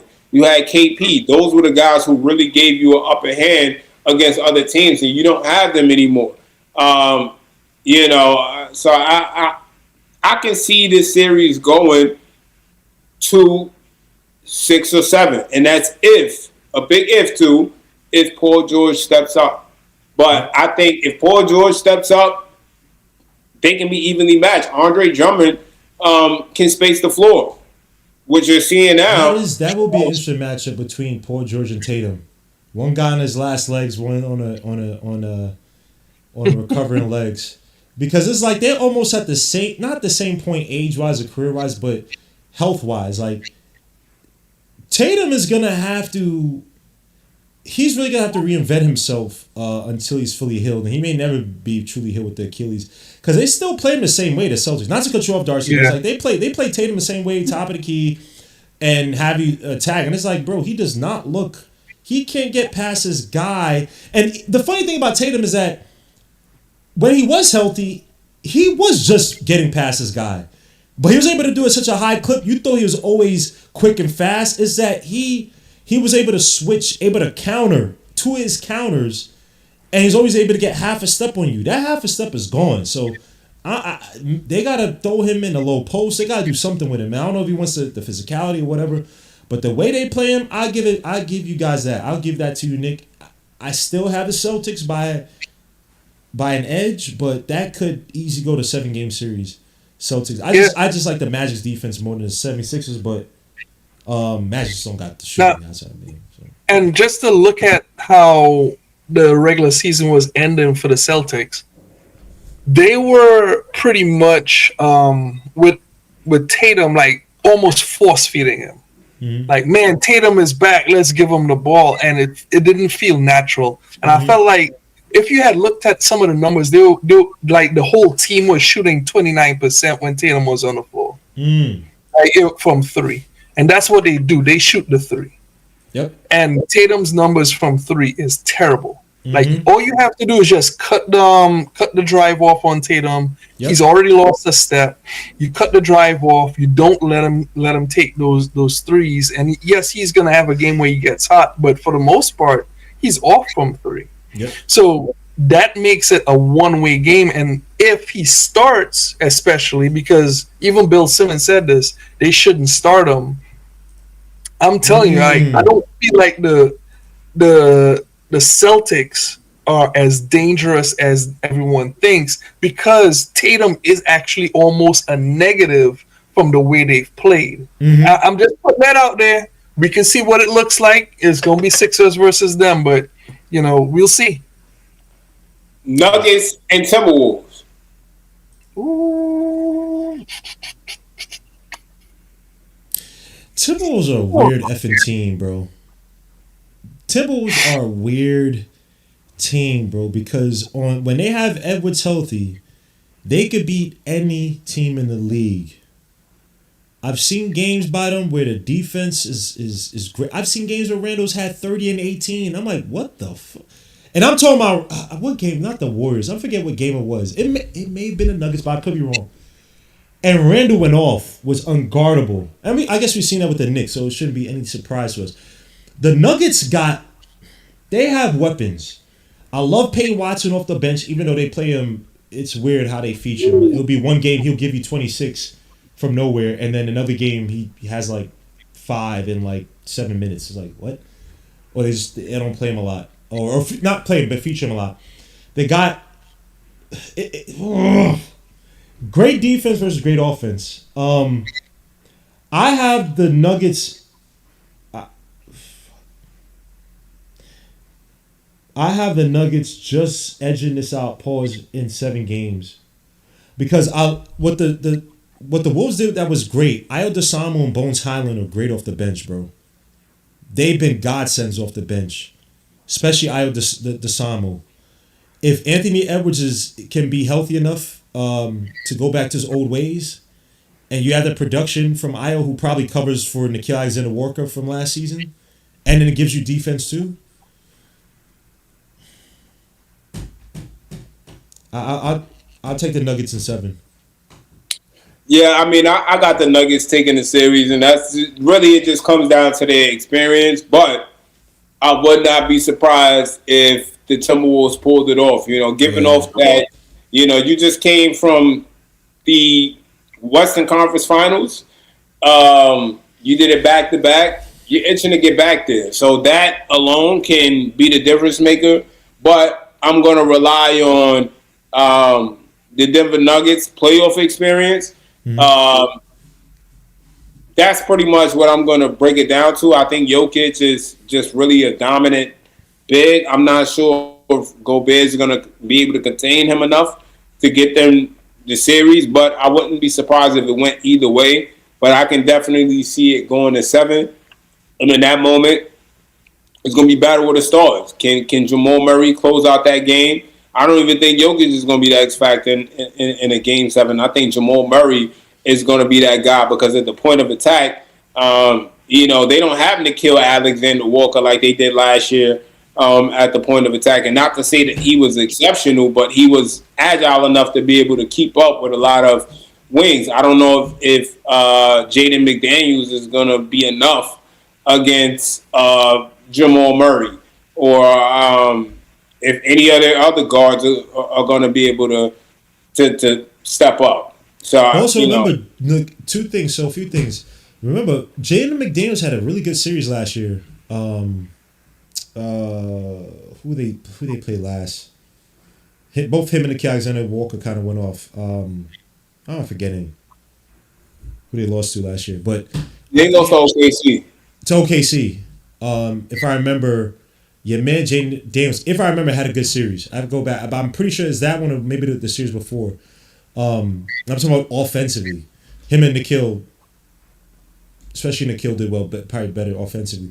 One thing about Jamal Murray, I'll say, and this would have the Wolves have a chance because they're gonna throw Io on him. They're gonna throw different looks or different players on him defensively from the bench and then for Jay McDaniels if he goes hot because Aaron Gordon plays on the outside a lot too. So I'm not sure you have an adequate or the same. You don't have an MPJ to really attack Jaden. So I think Jaden could be on Murray. The key factor is Jamal Murray falls in love with his shot, bro. And I mean to the detriment sometimes of the offense. I've seen him fall in love with his shot. If that happens, bro, I think the Wolves have a chance. So it's all about how Jamal Murray could give you 51. Jamal Murray could bury you because he's going, 6 for 18. Something nasty like that. Now, obviously, Jokic is Jokic. I think another thing that helps him, too, is that Gobert hates playing on the outside. He does not want to leave the paint defensively. And Jokic can live on the outside all he needs to. So, I look, man, I just think the Wolves, their defense, bro, I know offense wins championships and whatnot. So it is what it is. But if they can make this an ugly series, get key stops when need be, frustrate Jokic. We've seen the Knicks find success in frustrating Jokic. I know the players are different. And have Jamal Murray kind of fall in love with his shot and some Donovan Mitchell-ish, bro. I think the Wolves have a chance. But I do think it's going to be like a 7-game series at best for them. Yeah. Yeah, man, we'll see, bro. It's going to be an interesting playoffs. I definitely expect it to be, maybe one. Nah, I won't say it'll be an upset, but I can definitely see the Sixers and Celtics going to 7, and I can see the Nuggets and Timberwolves going to 7. Agreed. Raptors and Cavs. Just go to Cavs. Go to the next one. Now, I mean, they should win that, but I will say that now the Raptors did win every game against the Cavs this year. Now that was prior to the James Harden acquisition, but you got to ask the question of how much of a difference maker is that going to be? Because the Raptors have given the Cavs a hard time, and when you beat a team 3 times throughout the year, that gives you a little bit more confidence going into that series, knowing, hey, this is a team that has had issues with us. Yeah, we haven't played with Harden, but Harden's not that same dynamic scorer. And if he is, then it should be over quick. If he's not,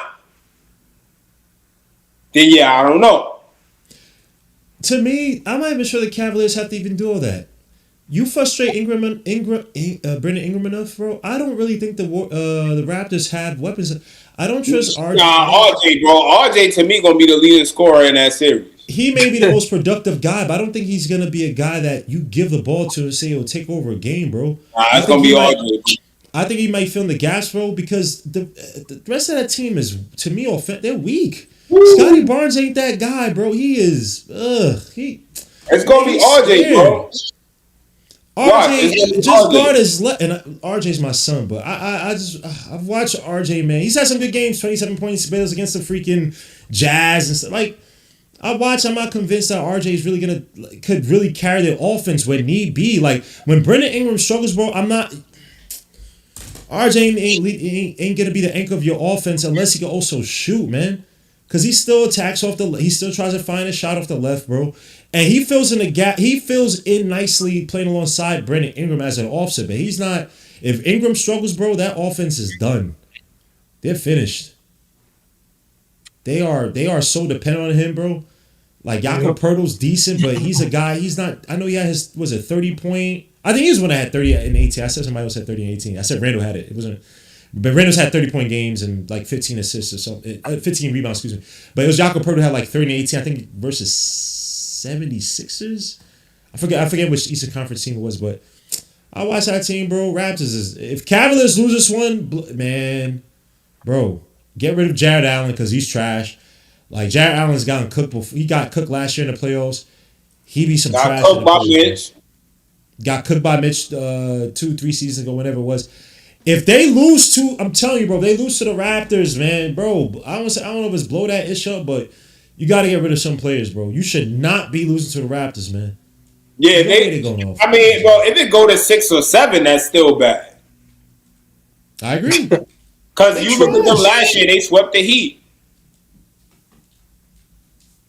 So if you can sweep the Heat, you should be able to. Now, again, obviously, it's not the same Cavs team, but they should not have any, because we would have swept the Raptors, bro. That would have been a breeze, man. That's why I love to see Orlando get their asses whooped, because had they just won that game, had they just took care of business, we'd be playing the Raptors, who have not beaten us in 12 games. Trash, bro. I'm telling you, son. I'm telling you, so the Raptors are not good. But they not, I guess you gotta play the Cavaliers. They're trying to run away from teams. They're not good in the first place, but I trust them. Well, honestly, bro, it might be because we watch us beat the hell out of them. But apparently, for them to be where they are, they had to give a lot of teams problems. And I don't understand how, but early on, remember, they went on that run early on, Darcy. Early in the season, they had that little stupid-ass run. Nah, bro, but think about it, bro. There's a lot of teams who were playing well to start the season and tapered off. They never tapered off. They never, but they had a really strong start this season. Now, you can play around 500 balls. Let's the Cavaliers. Didn't the Cavaliers do that last year? Had that ridiculous win streak and then kind of tapered off. Yeah, cruise along, and they were still what? First, were they? Were they second? No, first, right? No, yeah, they were still first. They were first, right? So you can do that, but I watch the Raptors, bro. I tell myself, I'm like, how the hell how did they have this stupid run at the beginning of the season? I just thought they caught teams off guard. Brandon Ingram went off, but you watch them, bro, now, and it's just like, I'm good on them. They're not convincing. I think they lose to the Cavaliers. That's a 5-game at best series. To me. Now, yeah, if they somehow make it out, because I'm talking to a girl that I know from in Canada, She's a Raptors fan, and I'm just like, yo, y'all should have no chance in this series. But she's like, hey, we match up well against the Cavs. I'm like, all right, we'll see. What's the record against the Cavaliers? I mean, I told you, bro. They are 3-0 versus the Cavs this season. They are 3 and. Ugh. That's what I just told you. They beat. Now again, this was all prior to the Cavs getting James Harden. But again, you have to question: is James Harden going to be that much of a difference maker? Because if he's not, bro, there's obviously some issues there. There's a reason why they're 3-0 versus the Cavs. Mm-hmm. Yeah. So we might be sleeping on something here. You know, they may actually pose a real matchup problem because if you think about it, the Cavs don't have the wings, bro. They really don't have the wings to defend. If you put Evan Mobley on Brandon Ingram, I'm not sure that's going to be I'm not sure that Mobley's going to be able to contain Ingram. And then you think about it, if you do put Mobley on Ingram, then you got RJ. RJ is going to slash to the rim. If Ingram takes Mobley away from the rim, that's one less rim protector you have there. I could easily see RJ, who's shooting the ball well as well. I can see him causing problems for the Cavs. And again, RJ is playoff tested. He's been with the Knicks, so you know this is a guy we've seen be your second option next to Jalen Brunson when Julius Randle was out with the ankle injury. So yeah, bro, I wouldn't be surprised if we get a series on our hands. I need to go back and watch those games or highlights, bro. Because yeah, I was surprised when I saw that too. Like, come on, son. I was like, the Raptors haven't beat us in 12 games, and y'all 3-0 versus the Cavs. Are you serious, bro? I hate the Raptors. Like, I hate their style of play. I hate everything about them. So, like, they just annoy me. So, I watched them against the Blazers. I watched against so many teams this season. They be ass.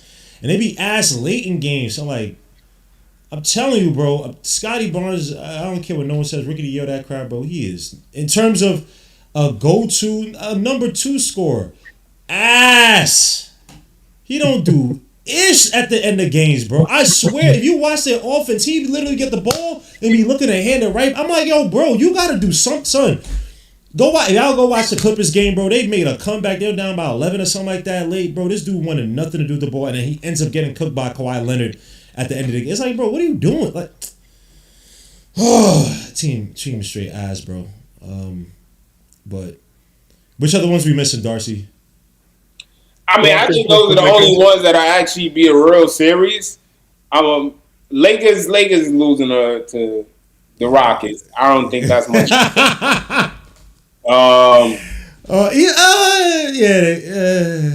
Without if they had Luka, yeah, I was about to say, where's Luka?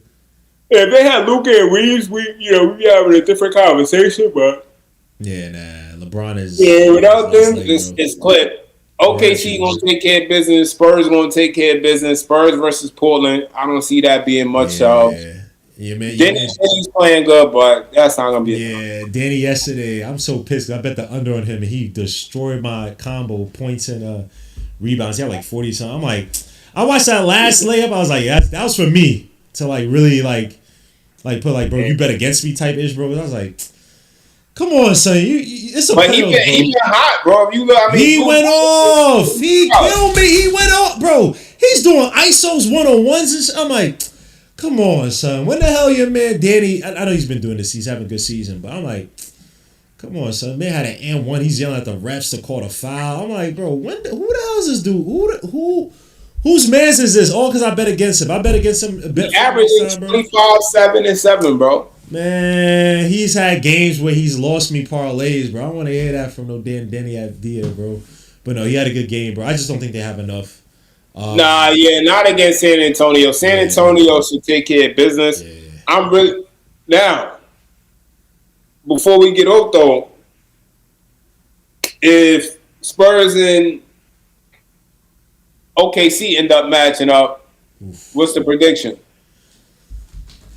OKC won that tough game against some prime time against him this season too, son. But okay, Spurs got more wins in What's the the series? season series What, versus them. 3-1? 3-1 this season? Yeah, maybe. And then how many games they played without Jalen Williams, right? Because he came back. I don't know how many games they played with Jalen Williams there. So that could be. That Nah, could they be played like two, at least two with him. with Jalen Williams coming back. Yeah. Oh, and then I guess probably early. Let me. Ah, Yeah, no, they played I can't. five times. I can't They call that, played bro. five times. The Spurs dominated the series, winning 4-1. That has to go. That has to go. That has to go 7. Um, Spurs win for me. Yeah, I got the Spurs winning that. yeah, the Spurs went. And the only reason why, bro, is because OKC clearly has an issue with size, bro. Like, for them to put 3 on the ball against Cat like he's Giannis, like, bro, if y'all got to put 3 on the ball against Cat, and Wemby is hungry, bro. This is his first Yeah. playoffs. He is. You know, he would have caused problems last year if he didn't have, that blood clot. So, this is his first playoffs. He's hungry. And then you look at Stephon Castle. Castle is taking a lead. He's taking a leap. He's still. I mean, his shooting still. Can't shoot worth a damn. Yeah. It's still. They do have weapons though. Vassell, Keldon Johnson has been playing well. This they have some stuff.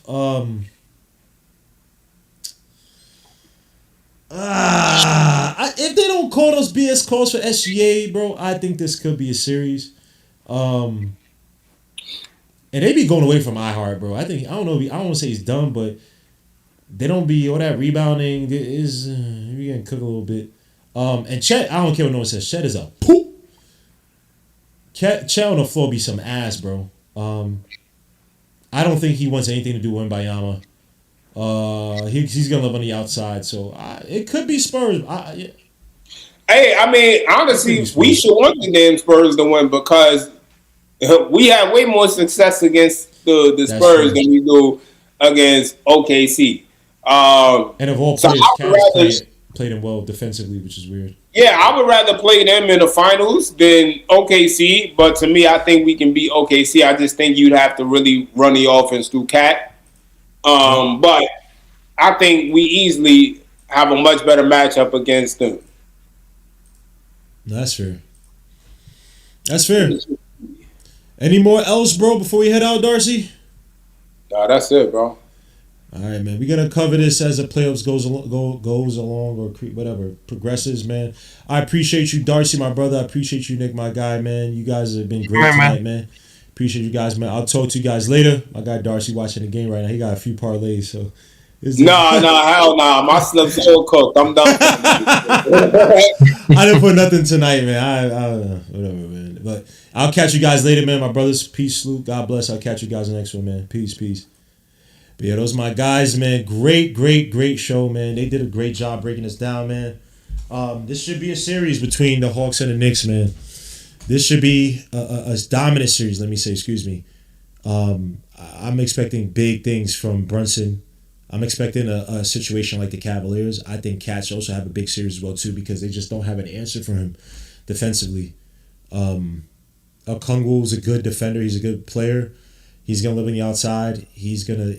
But to defend Cat, nah, they don't have enough, man. But we're gonna get through this, man. We got a lot to talk about, man. Hopefully, I can do something before the game on Saturday. Maybe some tape stuff. So please stay tuned for that. If I put some clips together, because I'm gonna watch that third game and try to put some stuff out again. Even though I already have some filming. But guys, I appreciate you guys coming through, man. I will catch you guys. If you don't see me before Saturday, I will catch you guys on Saturday, man. Peace, Lou. God bless. I'll catch you guys on the next one. We are Venom? No, we are out, man. Peace. Not in transition.